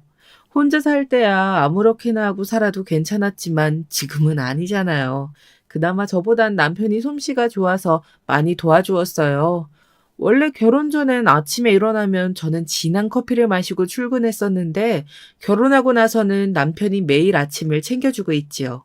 제 친구들은 부럽다고 하는데 이게 그렇게만 생각할 것은 아니었어요. 저녁이라도 어떻게 해주고 싶은데 할 줄 아는 것이 있어야죠. 요리책을 사서 읽어보기도 했는데 막상 하려고 하니까 잘 안 되더라고요. 그래서 도움을 청한 곳이 시어머니였어요. 남편과 저는 퇴근길에 그냥 시댁에 들러서 저녁을 먹고 집에 오고 있었거든요. 제 고민에 시어머니께서는 별걸 다 고민한다고 자신만 믿으면 된다고 하셨어요. 일도 많은데 뭘 요리까지 배우려고 해. 요리 별것 없어. 내가 차근차근 알려줄 테니까 걱정하지 마. 혹시 준기가 요리 못한다고 구박하는 건 아니지? 내가 어릴 때부터 사랑받는 남편 되려면 요리 잘해야 한다고 가르쳐놔서 쓸만할 텐데 말이다. 남편의 솜씨가 다 시어머니의 교육 덕분이라니 괜히 남편이 요리 배우는 모습이 그려져서 저절로 웃음이 나왔답니다. 시어머니의 도움의 손길이 필요했던 것은 아이를 가지고 나서 더 심했어요. 저는 이란성 쌍둥이가 덜컥 생겨서 임신 기간에도 정말 많이 힘들었거든요. 아이들이 어찌나 무럭무럭 자라는지 7개월이 되면서는 로펌에 나가지도 못하고 꼼짝없이 집에만 누워 있었어요. 시어머니께서는 매일같이 오셔서는 밥도 챙겨주셨고 출산 준비도 봐주셨죠. 아이들 태어나면 입혀야 한다고 배냇저고리도 직접 만들어주실 정도였어요. 저도 만들어 볼까 했는데 솜씨가 꽝이라서 이름만 겨우 새길 정도였죠. 그렇게 태어난 아이들은 정말이지 육아 난이도가 상을 찍었어요. 둘 다 어찌나 활발한지 조금도 얌전하게 있질 않더라고요. 시어머니가 도와주지 않으셨다면 절대로 두 아이들을 돌볼 수 없었을 거예요. 아이들이 기어다니기 시작하면서 집은 전쟁터가 따로 없었죠. 당시에 제가 너무 힘들어서 잠깐 우울증이 오기도 했었는데 다행스럽게도 남편이 많이 도와주었답니다. 그래서 복귀도 의외로 빨리 할 수 있었죠. 오전에는 집 바로 앞에 있는 어린이집에서 그리고 오후에는 시어머니께서 봐주셨거든요. 도련님도 첫 조카라고 애틋하신지 자주 들여다봐 주시기도 했고요. 정말이지 지금 생각해도 절대 남편과 둘이서는 해낼 수 없을 거라고 생각해요. 아이들이 태어나자 확실히 분위기는 더 밝아지더군요. 아이들 재롱에 시간 가는 줄 모를 정도였죠. 평소보다 몇 배는 더 힘들었지만 그보다 더 많이 웃을 일이 생겼죠. 무뚝뚝하다고 생각했던 친정 식구들도 아이들이 있으니 분위기가 많이 달라졌답니다. 우리 쌍둥이들 서준, 서희는 친가에서도 외가에서도 사랑둥이로 예쁨만 받았죠. 시댁의 분위기가 달라진 것은 도련님이 결혼할 여자를 데려오면서부터였어요.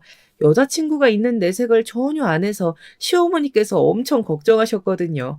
그래서 제가 소개팅이라도 좀 알아볼까 하고 있었는데 갑자기 결혼하고 싶은 사람이 생겼다고 하면서 집으로 데려온다고 하는 거예요.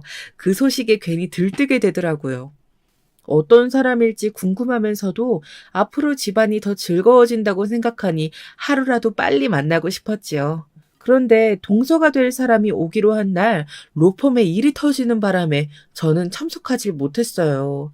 선배가 일 처리를 제대로 하지 못한 바람에 로펌이 한바탕 뒤집어질 정도로 큰일이라서 집안일 때문에 먼저 가야겠단 말을 차마 할 수가 없었거든요. 그날 일을 정리하고 늦은 시간에 집에 들어간 저는 시어머니께서 챙겨주신 도시락을 먹으면서 어땠냐고 물었어요. 어지간하면 좋은 이야기만 하는 남편이 잠시 뜸을 들이더라고요. 뭐야, 무슨 일이라도 있었어? 당신답지 않게 왜 이렇게 뜸을 들이는데? 당신도 보면 알겠지만 뭐라고 하나를 콕 찍어서 말할 순 없는데 사람이 좀 그랬어. 웃고는 있는데 이 사람 웃는 게 아니다 싶은 그런 느낌을 받았다고나 해야 하나? 동생 녀석은 뭐에 홀린 사람처럼 해벌쭉해서 앉아있는데 난 좀 그렇더라고. 의외네? 당신 누굴 만나도 좋은 점만 보는 사람이잖아. 그런데 동서될 사람이 그렇게 별로였단 말이야? 뭐 나쁘다 좋다가 아니라 그냥 좀 경계가 된다고 해야 하나? 몰라. 하여튼 그랬어. 반찬 맛있지? 엄마가 자기 좋아한다고 한가득 만들어 두셨더라. 전부 다 싸주셨어. 저는 내일 시어머니께 따로 전화를 넣어봐야겠다고 생각하면서 싸주신 도시락을 싹싹 비웠답니다. 다음날 저는 바로 시어머니께 어제 동서될 사람은 어땠는지 물었어요. 시어머니께서는 아직은 잘 모르겠다고 하시면서 저를 처음 봤을 때와는 확실히 달랐다고만 하셨죠. 시어머니까지 이렇게 말씀하시는 도대체 어떤 사람인지 너무 궁금하더라고요. 언제 다시 볼 수 있을까 했는데 생각보다 빨리 마주쳤죠. 시어머니 생신으로 가족들이 다 모이기로 했는데 그 자리에 동서될 사람도 오기로 했다고 하더라고요. 저는 로펌 일이 끝나자마자 집으로 갔지요. 되게 도자기 인형같이 생긴 사람이 주방에 있더라고요. 처음 뵙겠습니다. 차이영이라고 합니다. 형님 되시죠? 잘 부탁드려요. 제가 할 줄 아는 게 없어서요. 형님이 많이 가르쳐 주세요. 아니에요. 저도 일만 하느라 살림은 아무것도 모르는걸요. 아직도 어머니께 배울 게 많은데요. 환영해요. 이렇게 만나서 반갑고요. 가볍게 악수를 나누면서 동서될 사람을 살펴보았어요. 남편의 말이 이해가 좀 되더라고요. 친절한 얼굴을 하고는 있지만 뭔가 경계를 해야 할 것 같은 그런 사람이었지요. 아이들이 있다 보니 식사 시간도 조용하기 힘들었는데요. 다들 아이들이 오물거리는 모습을 보면서 한마디씩 하는데도 동서는 시선 한 번을 주지 않더라고요. 한 번씩 아이들을 노려보면서 뭔가 중얼거리는 모습을 보이기도 하고요. 저는 아이를 싫어하나 싶었답니다. 세상 모든 사람들이 아이를 좋아할 순 없으니 충분히 그럴 수도 있다고 생각했어요. 하지만 진짜 이상하다 싶었던 것은 다른 이유 때문이었어요. 저는 갑각류에 알레르기 반응이 일어나는 편이라 컨디션이 나쁜 날이나 잠이 부족한 날이면 아무리 좋아하는 메뉴라고 할지라도 그날만큼은 꾹 참고 피하는 편인데요. 식탁에 제가 너무 좋아하는 간장게장이 올라와 있더라고요. 그런데 하필 전날 밤샘을 하고 난 이후라서 좀처럼 손이 가질 않았죠. 그렇게 아쉬워하고 있는데 동서가 제게 게장을 권하더라고요. 맛집으로 유명한 곳에서 사왔어요. 비린맛도 없고 정말 맛있답니다. 외국인들도 많이 찾을 정도라고 하더라고요. 미안해요. 원래 갑각류 알레르기가 좀 있는 편이거든요. 심한 것은 아닌데 어제 일이 많아서 잠을 제대로 못 잔 상태라 먹으면 안 될 것 같아서요. 정말 맛있어 보이는데 아쉽네요. 사실 게장을 정말 좋아하거든요. 동서는 제가 거절을 하자 얼굴색이 확 바뀌더라고요. 그리곤 도련님을 바라보면서 왜 알려주지 않았느냐고 따지더군요. 도련님은 잔뜩 당황한 얼굴로 저를 보면서 알레르기가 있었냐고 물었지요. 당연히 도련님은 모르시죠. 제가 말을 안 했는데. 그리고 다 함께 먹을 땐 제가 적당히 조절하고 있었고요. 제 말에도 동서는 기분이 나쁜지 서방님께 짜증을 내면서 더 이상은 음식에 손도 대지 않더라고요. 형수님 신경 쓰지 마세요. 괜찮아요. 원래 한 번씩 이렇게 욱하다가 금방 기분 풀려요. 도련님이 웃으면서 괜찮다고 하셨지만 동서의 표정은 집에 갈 때까지도 영 아니었답니다. 집으로 돌아오는 길에 저는 남편에게 확실히 동서될 사람이 이상한 구석이 있는 것 같다고 말했어요. 처음에 남편이 제게 말해준 것 그대로였다고 말이죠. 남편은 그래서 좀 걱정이 된다고 했어요. 하지만 워낙 도련님이 좋아하는 것 같아 쉽게 반대를 할 수도 없다고 말이죠. 제가 봐도 도련님은 홀딱 빠져있는 것처럼 보였답니다. 저희 부부의 불안감과는 다르게 도련님의 결혼 준비는 일사천리로 진행되었어요. 예물을 맞추는 날에 시어머니께서 제게 동행을 제안하셨어요. 사돈댁 어른들께서는 해외에 계셔서 함께 하실 수 없었거든요. 동서는 예물에 큰 관심이 없는 것처럼 보였어요. 시어머니께서 이것저것 골라주시며 마음에 드는 것으로 골라보라고 했을 때에도 시큰둥해 보였죠. 저는 특별히 원하는 것이 있느냐고 물었지만 동서는 뭐든 상관없다고 말했어요. 웨딩드레스를 보러 갔을 때는 하루 종일 입었다 벗었다 했다고 서방님이 하소연을 하셨는데 그 말과는 전혀 다르더라고요. 집으로 가는 길에 저와 시어머니 그리고 동서까지 셋이서 맛있는 점심을 먹자는 이야기가 되었죠. 동서가 혹시 다른 약속이 있진 않을까 했는데 너무 좋아하더라고요. 예물을 고를 때와는 전혀 다른 얼굴을 했죠. 시어머니께서는 냉면을 좋아하셔서 한겨울에도 냉면을 찾으실 정도였어요. 그래서 근처 맛있기로 유명한 가게로 모시고 갔죠. 저는 하얀 옷을 입고 나온 동서가 신경이 쓰여서 튈지 모르니 앞치마를 입는 것을 권했지만 괜찮다고 하더군요. 냉면이 나오고 시어머니께서 드시기 편하게 잘라드렸어요. 한참 맛있게 먹고 있는데 꼬마들이 장난감을 가지고 장난을 치다가 저의 식탁에 부딪혔어요. 꽤 큰 소리가 났죠. 저는 너무 놀라서 아이들이 혹시나 다치진 않았을까 살피는데 갑자기 동서가 아이들이 들고 있던 장난감을 빼앗더니 바닥에 내동댕이 치는 거예요. 삽시간에 벌어진 일로 식당 안의 사람들의 시선이 한 번에 집중되었죠. 동서는 그걸로는 성에 차질 않는지 장난감을 하이힐로 신고 있던 그 발로 산산조각을 내버렸죠. 처음엔 놀라서 가만히 있던 애들도 그 모습에 큰 소리로 울기 시작했죠. 동서, 지금 뭐 하는 거야? 애들 장난감은 못 하러. 여기는 여러 사람들이 모여서 밥을 먹는 곳이에요. 애들이 장난치는 곳이 아니죠. 여기 보이세요? 저 아이들이 와서 부딪히는 바람에 하얀 옷에 냉면 국물이 튄 거. 동서가 가리키는 곳에는 정말 국물이 몇 방울 묻었더군요. 국물을 쏟은 것도 아니고 고작 몇 방울인데 이렇게까지 할 일인가 싶었어요. 아이 엄마로 보이는 사람이 급하게 다가와서는 우는 아이들을 안고 달랬어요. 동서는 그런 아이들 엄마를 불러 세웠죠. 이런 곳에서 애들 관리를 어떻게 하시는 거예요? 이렇게 산만하고 도덕도 예의도 없는 애들이라면 데리고 와선 안 되는 거 아닙니까? 여기 국물 튄 거 보이죠? 이 옷이 얼마짜린지 알아요? 당장 배상해요. 아, 죄송합니다. 잠시 계산하는 사이에 정말 죄송해요. 누가 지금 당신 사과 받자고 하는 줄 알아요? 당장 배상하라고요.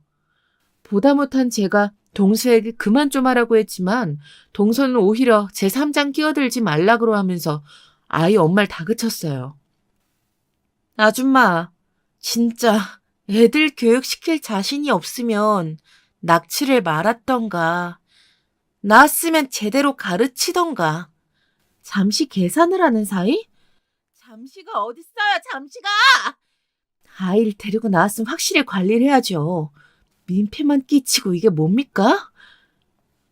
동서는 스스로 말을 하면서 더 화가 치밀어 오르는 것 같았어요. 아이 엄마는 뭐라 대꾸도 못하고 서 있기만 했죠. 그 모습을 보다 못한 시어머니께서 동서에게 그만하고 자리에 앉으라고 하셨죠. 그만! 그 옷 내가 사주마. 아이들이 그럴 수도 있지. 그리고 잘 모르면 알려주면 되는 거지. 뭘 그렇게 크게 일을 만들어. 애기 엄마, 다음엔 애들한테 식당에서 뛰어다니면 안 된다고 알려주고 잘 달래줘요. 옷은 걱정 말고. 아이 엄마는 동서의 눈치를 보며 울다 지친 아이의 손을 하나씩 잡고는 죄송하다고 인사를 하고는 가더군요. 동서는 자기 말이 끝나지도 않았는데 어딜 가냐고 불렀지만 시어머니께선 단호하게 그만하고 앉으라고 하셨죠. 저는 급히 아이 엄마를 따라가 동서가 망가뜨린 장난감 값이라고 하면서 돈을 내밀었어요. 당연히 아이 엄마는 받을 수 없다고 완강하게 거부했지만 저는 억지로라도 손에 쥐어주었죠. 그렇게 식당으로 돌아오니 동서가 잔뜩 화가 난 얼굴로 앉아 있었어요. 시어머니께서 한마디 하신 눈치였죠. 시어머니께서는 입맛이 떨어졌다고 하면서 집에 가자고 일어나셨어요. 집에 오는 차 안은 정말이지 숨 막힐 정도로 고요했어요. 제가 시어머니와 지낸 시간이 그리 많진 않았지만 그래도 그렇게 화나신 모습을 처음 봤답니다. 죄송해요, 어머니. 형님, 제가 잘못했어요. 동서가 조용히 먼저 말문을 열었어요. 아까의 그 짜증 가득한 얼굴은 어디로 갔는지 금방 순한 양이 되어 있더라고요. 저는 시어머니 눈치를 보면서 말했죠. 하얀 옷에 붉은 국물 튀면 당연히 속상하지. 그래도 어린아이한테 그렇게까지 하는 건 동서가 좀 심했다. 좋게 말했어도 될 텐데. 네, 제가 괜히 욱했나 봐요. 죄송해요. 됐다. 다음부턴 욱하기 전에 생각을 좀 하렴. 시어머니께서는 알겠다곤 하셨지만 화가 풀린 것 같아 보이진 않았답니다. 그 일이 있고 나서 얼마 되지 않아 저는 깜짝 놀랄 소식을 듣게 되었죠. 어머님을 모시고 살겠대? 도련님이? 그 녀석 생각인지 재수 씨 생각인진 모르겠는데 얼마 전까지 집을 알아보러 다닌다고 하던 녀석이 무슨 바람이 불었는지 갑자기 들어가서 살겠다 그러는 거야. 어머님은 뭐라고 하시고 그러자고 하셨어? 어머님 도련님 장가 보내고 나면 작은 마당에 있는 집으로 이사 가고 싶다 하셨는데 그래서 내가 따로 집도 몇 군데 봐뒀고. 당연히 어머니께서는 반대를 하는 중이라고 하더군요. 며느라기 불편하게 못하러 같이 살아. 그냥 시간 되면 다 함께 모여서 밥이나 먹고 말지. 난 이제 너희들 다 장가 보내고 혼자 살 생각에 설레는데 됐다. 나는 혼자 살란다. 하지만 동서는 끈질기게 어머님과 살고 싶다고 자신의 의견을 피력했죠. 저는 도대체 왜 동서가 어머님을 이렇게까지 모시고 살고 싶어 하는지 이해가 되질 않았어요. 저는 동서에게 이렇게까지 같이 살고 싶은 이유가 따로 있느냐고 어머님이 좋아서 함께 살고 싶은데 그거 말고 다른 이유가 또 필요한가요? 하지만 어머님께서 불편해하시니까 생각을 좀 바꿔보는 것은 어떨까 싶어서. 형님이 불편하신 것은 아니고요. 제가 어머님이랑 더 친하게 지내면 어떻게 하나. 그게 싫어서 저를 말리시는 거죠. 저는 어린아이들이나 할 법한 이야기를 진지하게 하는 동서가 솔직히 한심하다는 생각이 들었어요. 결국 시어머니도 동서의 고집을 꺾진 못하시고 함께 살겠다고 하셨답니다. 두 사람의 결혼을 기점으로 저희 가정에도 변화가 있었는데요. 친정일로 제가 한 달에서 두 달 정도 뉴욕으로 출장을 가야 되었죠. 어지간하면 절대 못 간다고 버텼을 텐데 이번 일은 그렇게 할 수 없을 정도로 중요한 일이었답니다. 그래서 남편하고도 진지하게 이야기를 했죠. 남편은 때마침 이직을 생각하고 있었는데 그냥 아이들과 함께 저를 따라서 뉴욕을 가겠다고 하더군요. 제가 일하는 동안 아이들과 함께 뉴욕과 주변을 다니면 되지 않겠느냐고 말이죠. 남편만 괜찮다고 하면 제게는 좋은 일이었죠. 저의 출발 시기는 서방님과 동서가 신혼여행에서 돌아올 때쯤이었답니다. 저는 어머님께 자주 연락을 드리겠다고 하면서 남편과 아이들을 데리고 뉴욕으로 갔죠. 그날이 어머님과 마주할 수 있는 마지막 날인지도 모르고 말이에요. 한 달이라고 생각했던 출장은 생각보다 길어졌지만 곧 마무리가 되어가고 있었어요. 시차가 있다 보니 매일 영상통화를 할 수는 없었지만 그래도 자주 전화를 했었죠. 그런데 전화를 걸 때마다 시어머니께서 야위어 가는 것 같아 걱정이 되더라고요. 어머니, 요즘 어디 불편하세요? 왜 이렇게 야위셨어요? 무슨 일 있으세요? 내가 무슨, 그나저나 언제 들어오니? 출장 한 달이라고 하지 않았어? 시어머니께서는 그동안 한 번도 꺼내지 않던 말씀을 하시더라고요. 출장 갈 때도 언제 올 거냐고 말씀하신 적 없었는데 말이죠. 저는 일이 좀 미루어져서 곧 돌아간다고 말씀드렸어요. 시어머니께서는 보고 싶어서 말해봤다고 하시면서 전화를 끊으셨죠. 저는 이런 시어머니의 모습이 자꾸 머릿속에 남아서 동서와도 따로 통화를 했어요. 동서, 혹시 어머니 어디 편찮으신 거 아니야? 전화를 걸 때마다 야위신 것 같아서 혹시 무슨 일 있는 건 아니지? 무슨 일은요? 요즘 입맛이 없다고 하셔서 안 그래도 약을 한 재 지을까 했어요. 그래? 그럼 약값은 내가 보낼 테니까 나한테 알려주고 서방님도 지방에 가셨다며 동서가 신경 좀 잘 써줘. 동서는 자신만 믿으라고 큰 소리를 쳤죠. 저는 너무나도 순진하게 그 말을 철석같이 믿었고요. 그런데 귀국을 앞두고 일주일째 시어머니와 연락이 전혀 닿지 않았어요. 동서의 말로는 어머님이 감기에 걸리셔서 주무시고 계신다고만 했죠. 많이 편찮으시냐고 놀라 물었는데 동서는 별일이 아니란 식으로 말하더라고요. 전 남편에게 곧 돌아가면 시어머니를 모시고 종합검진을 받아봐야겠다고 말했어요. 남편도 고개를 갸웃거리며 어머니께서 몸살로 연락이 닿지 않을 정도라는 게 걱정스럽다고 말했죠.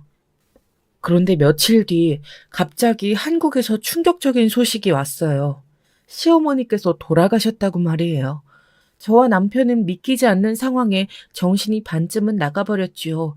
특별한 지병이 있으신 것도 아니었는데 이렇게 갑자기 돌아가신다는 것이 말이 되는 건가 싶을 정도였죠. 저희는 돈은 얼마가 들어가든 상관없이 가장 빠른 비행기를 타고 한국으로 날아갔어요. 빈소에는 서방님과 동서가 자리하고 있었죠. 신혼여행에서 돌아오자마자 서방님도 지방 출장이 많아서 집을 자주 비웠다고 하더군요. 그래서 마지막을 지키지 못했다고 저와 남편에게 미안하다고 울더라고요. 저도 남편도 그냥 같이 얼싸안고 한참을 그렇게 울었죠. 저희는 동서가 준 옷으로 갈아입고 나왔습니다. 장례식장에는 정말 많은 분들이 다녀가셨죠. 시어머니께서 워낙 한 동네에 오래 사시기도 했지만 이웃들과도 두루두루 친하게 지내셨거든요. 다들 진심으로 슬퍼해 주셔서 어머님께서 얼마나 좋은 분이셨는지 알 수 있었지요. 그렇게 자리를 지키고 있는데 정장을 말끔하게 차려입은 한 남자가 남편에게 다가와서는 혹시 장남되시냐고 물었어요. 저를 왜 찾으시는 건가요? 여기는 장례식장입니다만. 남자는 자신이 변호사이며 시어머니의 유언장을 가지고 있다고 말씀하셨어요. 저희는 처음 듣는 이야기에 동서를 바라보았습니다. 동서는 어머님께서 부탁하셔서 밀봉된 유언장을 전해드린 적이 있다고 말하더군요.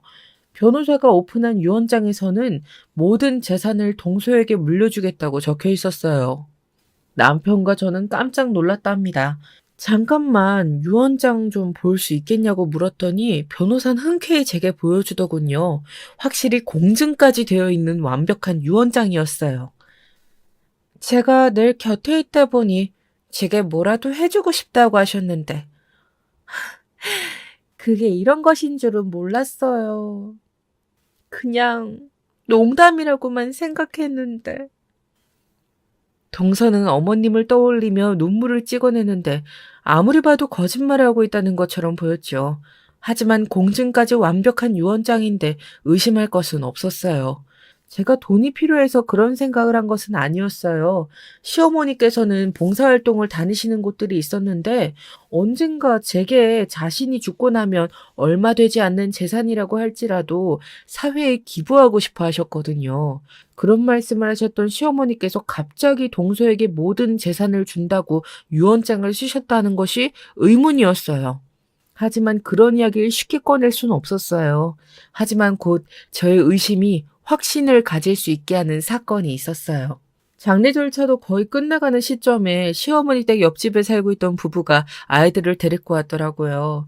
장사로 바쁜 부부를 대신해서 어머님께서 종종 봐주셨다고 아이들에게 인사를 시키고 싶었다고 하셨죠. 아이들은 할머니가 하늘로 갔느냐고 물어보고는 어설픈 자세를 흉내내면서 어머님 사진 앞에 절을 올리더라고요. 그 모습에 괜히 그냥 코끝이 찡해져서 잠시 밖으로 나왔죠. 그렇게 스스로의 기분을 가라앉히고 있는데 아까 꼬마 중 하나가 제게 다가왔어요. 아주머니가 미국에 있다가 왔다는 사람이에요? 그런데 날 어떻게 알았어? 나는 널 이렇게 직접 만난 적이 없는데 우리 공주님은 날 어떻게 알았을까? 꼬마 아가씨는 아주 중요한 비밀을 말하는 사람처럼 저를 향해서 손짓을 했습니다. 저는 꼬마 앞에 앉아서는 무슨 이야기를 하려고 하는지 바라보았어요. 꼬마는 제 귀를 잡아당기더니 아주 작은 목소리로 할머니가 전해주라고 한 것이 있다고 말했죠. 시어머니께서 제게 남기신 것이 있다는 말에 저는 심장이 쿵쿵거리는 소리가 들리는 것 같았지만 차분한 목소리로 꼬마에게 물었어요. 아줌마한테 전해주라고 한 물건이 뭐야? 가지고 왔어? 꼬마는 메고 있던 가방에서 작은 플라스틱 상자를 꺼냈죠. 그리고는 주변을 둘러보더니 입술에 손가락을 가져다 대고는 심술 아줌마랑 부하 아줌마 몰래 꼭 전해줘야 된다고 했다면서 아무에게도 보이지 말라고 당부를 하더라고요. 저는 심술 아줌마는 누구고 부하 아줌마는 누구인지 아이에게 물었죠. 심술 아줌마는 할머니 맨날 괴롭힌 아줌마예요. 맨날 눈을 이렇게 뜨고는 독한 노인네라고 할머니를 불렀거든요. 그럼 할머니가 엄청 슬픈 얼굴을 했어요. 할머니는 아무 일도 하지 않았는데 우리랑 놀아주기만 했는데 할머니한테 소리만 지르고 그래서 심술 아줌마예요. 아이는 눈꼬리를 위로 올리면서 흉내를 내는데 보는 순간 동서를 말하는구나 싶었어요. 혹시 아까 할머니한테 인사할 때 봤던 사람들 중에 있을까? 아줌마 옆에 있었잖아요. 못생긴 아줌마. 아까 우리 막 째려보고 그랬는데. 꼬마는 매번 할머니에게 소리를 질러서 너무 싫고 무서웠다고 얘기했어요. 저는 화가 치밀어 올라 금방이라도 달려들어가고 싶었지만 차분하게 다른 부하 아줌마는 누구냐고 물었죠. 꼬마는 심술 아줌마가 이것저것 시키는 아줌마라고 하더군요. 저는 꼬마에게 우리 둘만의 비밀이라고 하면서 혹시 나중에 제가 와서 물어보는 말이 아니라면 절대 그 누구에게도 말해선 안 된다고 했지요. 아이는 비밀이란 단어에 눈을 빛내면서 고개를 끄덕였고요. 아이가 들어가고 나서 저는 벤치 위에 앉아 상자를 열어보았어요. 서로 다른 크기의 종이들이 꼬깃꼬깃 접혀서 들어있었죠. 위에서부터 하나씩 펼치는데 한눈에 시어머니 필체라는 것을 알 수 있었어요. 쌍둥이들이 보고 싶다고 적혀 있기도 했고 저와 남편은 언제 돌아오느냐고 묻는 문장도 있었어요. 종이를 하나씩 펼칠 때마다 제 마음이 천갈래 만갈래 찢어지는 기분이 들었어요. 그리고 마지막 종이를 펼쳤을 때 저는 이성의 끈을 그대로 놓을 뻔했답니다. 다급하게 휘갈려 쓴 내용은 아주 간단했어요. 악마 같은 며느리가 너무 무섭다. 살려줘. 저는 떨리는 손으로 상자에 종이를 담고는 그대로 장례식장으로 들어갔죠. 그리고 내일 있을 화장을 취소해달라고 부탁드리고는 부검을 신청하기 위해 아는 지인들에게 전화를 돌렸어요. 저는 남편을 따로 불러내서 어머님의 쪽지를 보여주었어요. 그리고는 지금 화장을 취소하고 부검을 신청했다고 말했죠. 남편은 이게 다 무슨 일이냐고 하면서 이 종이는 누가 준 것이냐고 묻더군요. 저는 아이가 전해준 이야기를 그대로 하나도 빠짐없이 말했어요. 이야기를 다 들은 남편은 눈이 완전 돌아버려서는 빈소로 성큼성큼 들어갔죠. 저는 급하게 남편을 붙들었어요. 와, 지금 우리 어머니가 자연사가 아닐 수 있다며, 아니야? 그러니까 만약에 눈치채고 도망이라도 가면 어떻게 하려고. 내가 지금 사람 불렀어. 어머니 부검하고 얘기하자. 남편은 그게 말이 되는 소리냐면서 자신을 말릴 생각은 하지도 말라고 하면서 빈소로 들어가 버렸죠. 재수씨, 혹시 어머니가 많이 편찮으셨습니까? 그래서 간병인을 집으로 부르셨나요? 동서는 잠깐 당황하더니 어떻게 알았느냐고 물었어요. 남편은 그게 지금 중요한 일이 아니지 않느냐고 하면서 간병인에 대한 정보를 알려달라고 말했어요. 동서는 머뭇거리면서 전화번호를 하나 주었죠. 저는 바로 사람을 시켜 간병인을 찾아오게 했어요. 동서는 이게 다 무슨 일이냐고 물었지만 저도 남편도 아무 말 하지 않았어요. 어머니는 부검하기로 했습니다. 아무리 생각해도 석연치 않아서 정말 자연사가 맞는지 확인을 해야겠어요. 형, 그게 무슨 말이야? 부검이라니. 어머니 자다가 돌아가셨다면서. 서방님, 부검이 끝나면 그때 얘기를 하도록 해요. 동서도 마찬가지고. 동서는 눈에 띄게 초조한 모습이었어요. 곧 제가 부탁한 부검이가 도착했어요. 저도 아는 사람이었죠. 부검이는 무슨 말인지 알겠다고 하더니 곧장 사람을 부르겠다고 했죠. 그러자 동서가 왜 어머님을 부검하느냐고 절대 안 된다고 막아서더라고요. 동서, 어머님이 이렇게 갑자기 돌아가셨는데 자연사가 아닐 수도 있잖아? 그러니까 직접 확인을 해야겠어. 어머님께서 왜 돌아가셨는지. 형님, 어머님께서는 분명 주무시다가 돌아가셨어요. 집에는 저와 어머님뿐이었는데 그럼 제가 어머님을 어떻게 했다는 소리세요? 모르죠. 그동안 무슨 일이 있었는지. 재수씨, 간병인이 있었다는 얘기 저희한테 하신 적이 있으세요? 그러니까 간병인을 불러서 이야기를 좀 들어봐야겠네요. 동서는 절대 찬성할 수 없다고 하면서 고래고래 소리를 질렀죠. 그러는 사이에 간병인을 데려왔더라고요. 다른 병실에서 일을 하고 있었다고 하더라고요. 저희 어머니 간병일을 하셨다고 하던데 어머니 돌아가셨을 때도 그 자리에 있었다고 하셨죠? 맞나요? 간병인은 잔뜩 겁을 먹은 얼굴론 그렇다고 고개를 끄덕이는데 동서의 눈치를 보더라고요. 솔직히 말하세요. 그렇게 건강하셨던 어머님께서 한 달 만에 그렇게 돌아가신다는 게 말이 안 되잖아요. 혹시 당신이 무슨 약이라도 먹인 거 아니에요? 제 말에 간병인은 펄쩍 뛰더니 절대로 그런 일은 한 적이 없다고 하더군요. 저는 어머님이 어디가 불편해서 당신이 고용되었는지부터 시작해서 간병인을 몰아붙였죠. 간병인은 횡설수설하는데 무슨 말을 하려는 것인지 알아들을 수가 없었지요. 서방님은 제대로 이야기하지 못하냐고 소리를 질렀어요. 그러자 간병인이 바닥에 주저앉더니 동서를 가리키며 저 여자가 시키는 대로 했을 뿐이라고 말했어요. 장례식장은 순식간에 조용해졌죠.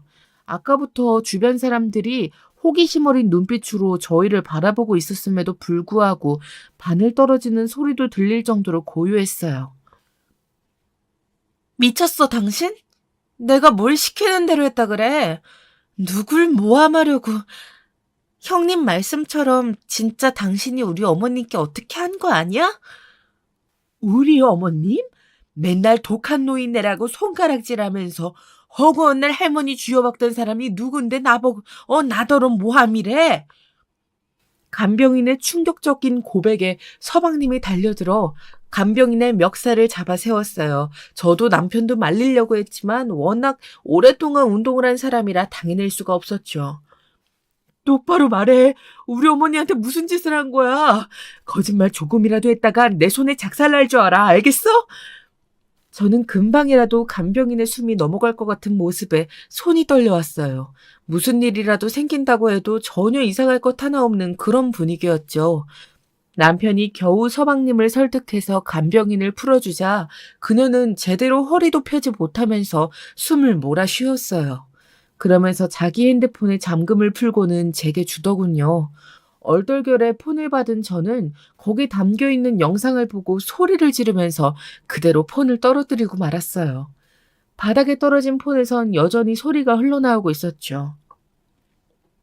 진짜 노인네 언제까지 사람 피곤하게 할 건지 그냥 콱 죽어버렸으면 좋겠네. 야, 깨어있는 거 알거든? 돈 숨겨둔 거 있으면 좀 꺼내봐. 나갔다 오게. 야, 내 말 안 들리냐? 서방님은 마치 짐승처럼 큰 소리로 소리를 지르더니 동서를 붙잡으려고 했어요. 바로 곁에 있던 남편은 여기서 재수 씨에게 손을 대면 우리가 불리해진다고 정신 차리라고 소리를 질렀죠. 그 사이에 동서는 슬금슬금 뒷걸음치더군요. 저는 휘청거리는 다리에 힘을 주고는 동서에게 다가가 그녀의 머리채를 잡았습니다.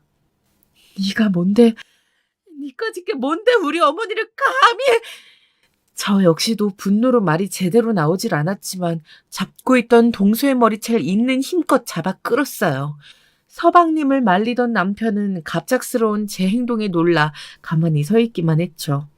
남편뿐만이 아니었어요. 그 자리에 있던 모든 사람들이 제 행동에 놀라 쳐다만 보고 있었죠. 때마침 들어오던 남동생이 동서의 머리채를 쥐고는 악을 쓰는 저의 모습을 보고는 그만두라고 소리치며 저를 번쩍 들어 올렸어요. 동생은 변호사라는 사람이 앞도 뒤도 없이 이렇게 달려들면 어떻게 하느냐고 하면서도 혹시나 제가 다친 곳은 없는지 확인했어요. 그 사이 동서는 도망가려고 했지만 소용없었죠. 근처에 있던 사람들이 다들 길을 막아서고는 어디를 가느냐고 소리를 질러 주었거든요. 덕분에 잡을 수 있었어요.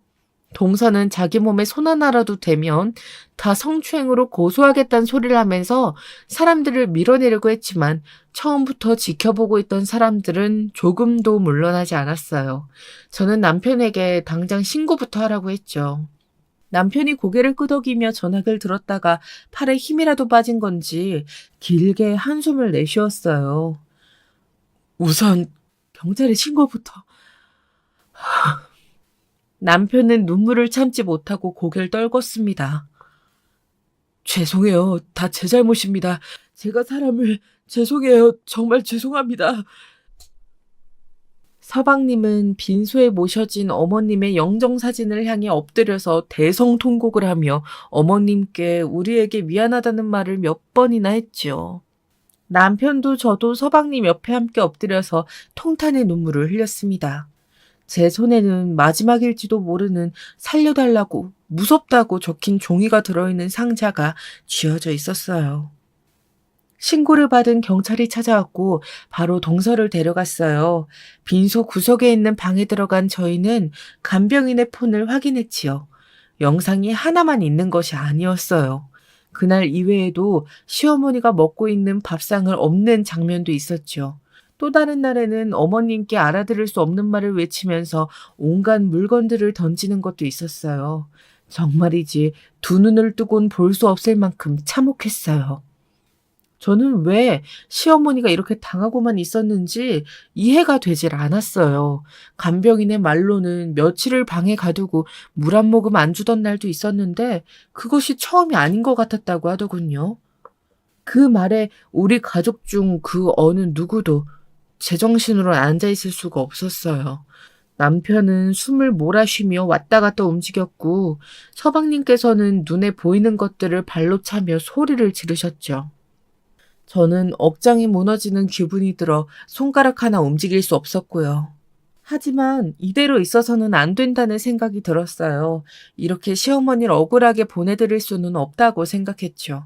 남편이나 서방님이 이야기할 상황이 아니란 판단이 들었던 저는 바로 로펌에 연락을 넣어서 형사소송팀을 불렀어요.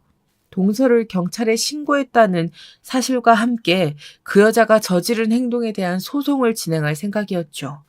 당연히 혼인 모효도 포함되어 있었으며 유언장 집행도 정지시킬 필요가 있었죠. 저는 해당하는 분야의 최고들을 모았어요.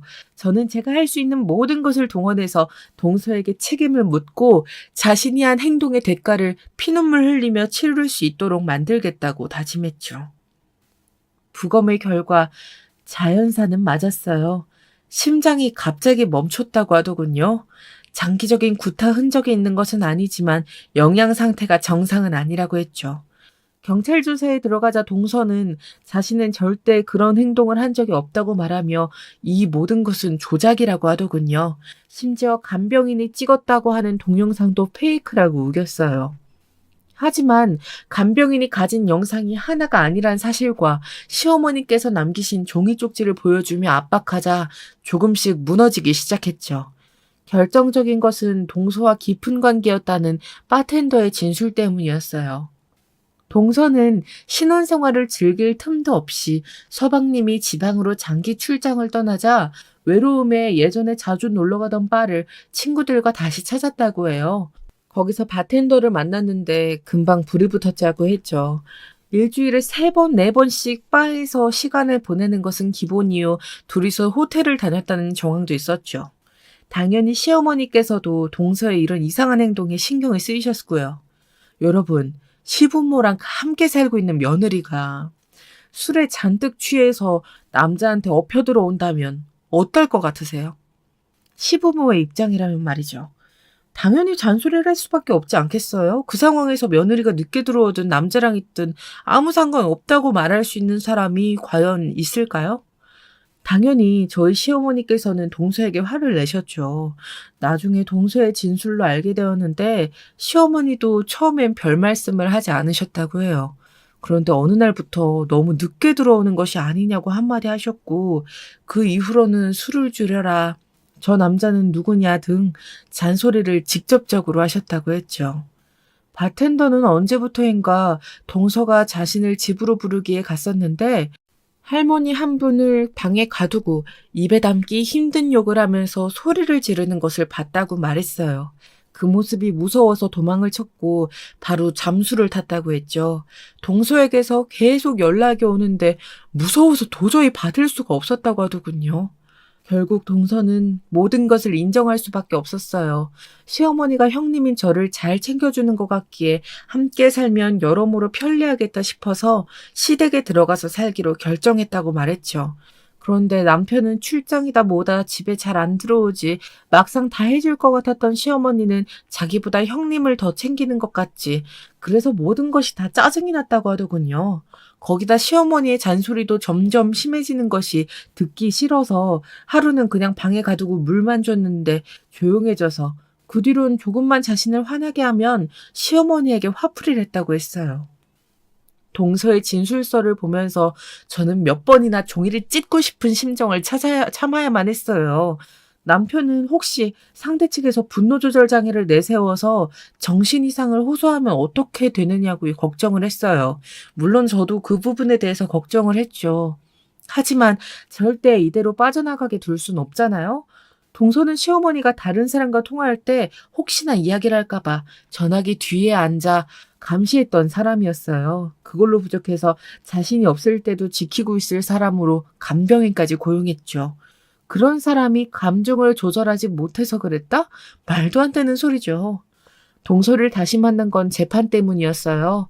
화장기 하나 없는 얼굴로 나와 고개를 숙이고 있더군요. 상대방은 저희의 예상처럼 정신 이상 소견을 들고 나오면서 선처를 부탁한다고 하더군요.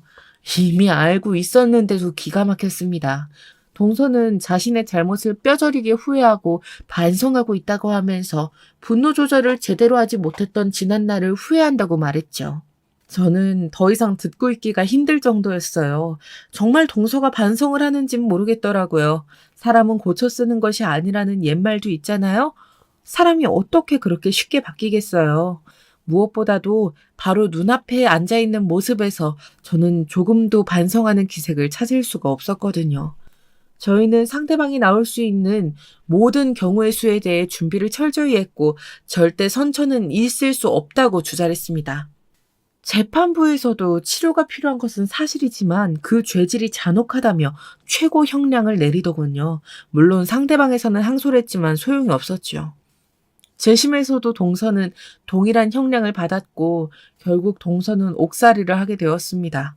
재심 결과가 나오는 날 그렇게 반성을 한다던 동서는 더 이상의 희망이 없다고 생각해서 그런지 본성을 드러내더군요. 망할 노인네. 죽어서도 날 괴롭혀? 내가 뭘 잘못했는데?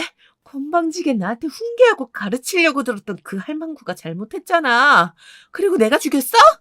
지가 자다가 뒤졌는데 그게 왜 내 탓이라고 말하는데 왜? 이거 난 잘못 없다고. 역시 제 생각처럼 동서는 하나도 변하지 않았어요. 담당 변호사도 혀를 차며 도망치듯 자리를 벗어났죠. 그때였어요. 서방님이 벌떡 일어나서는 동서를 향해 달려들 것처럼 앞으로 나가려고 하셨죠. 저와 남편이 놀라서 맞긴 했지만 서방님의 눈에는 흉흉할 정도로의 살기가 보이는 것 같았어요. 네가 우리 어머니를 죽였잖아. 네가 한 짓을 아직도 몰라? 동서는 끝까지 자신은 잘못이 없는데 왜 자기한테만 이러느냐고 저와 서방님 남편까지 들먹이며 욕을 퍼부었어요. 재판관은 화가 나 당장 동서를 밖으로 내보내라고 고함을 치셨죠. 마지막까지도 동서는 가만두지 않겠다고 소리를 지르며 복수하겠다고 저주를 퍼부었죠. 남편과 서방님 그리고 저는 판결문을 들고 다시 시어머니를 찾아갔어요. 근교에 납골당에 모셔둔 시어머니 앞에서 저희는 한마디 말도 못하고 그저 서 있기만 했어요. 처음 가족으로 저를 받아주셨던 순간이 다시 생각났어요. 그렇게 저를 안아주고 챙겨주고 오로지 사랑만 주셨는데 이렇게 보내드려야 하나 마음이 답답했습니다. 아직도 그날을 생각하면 손이 떨리고 잠이 오질 않습니다. 그것은 남편도 마찬가지였고요. 자다가 몇 번이나 식은땀을 흘리면서 일어났죠. 서방님께서는 하던 일도 그만두시고 훌쩍 떠나버리셨습니다. 자기 자신을 용서할 수 있는 날이 온다면 그때 다시 돌아오겠다고 말이죠. 이렇게 사연을 쓰는 동안에도 저는 시어머니가 자꾸 생각이 납니다. 특히 얼마 전 태어난 저희 막내의 눈매가 시어머니를 참 많이 닮았더라고요. 그래서 막내만 보고 있으면 시어머니가 더 많이 생각이 나네요. 어머니, 그곳은 평안하신지요? 많이 사랑하고 보고 싶습니다.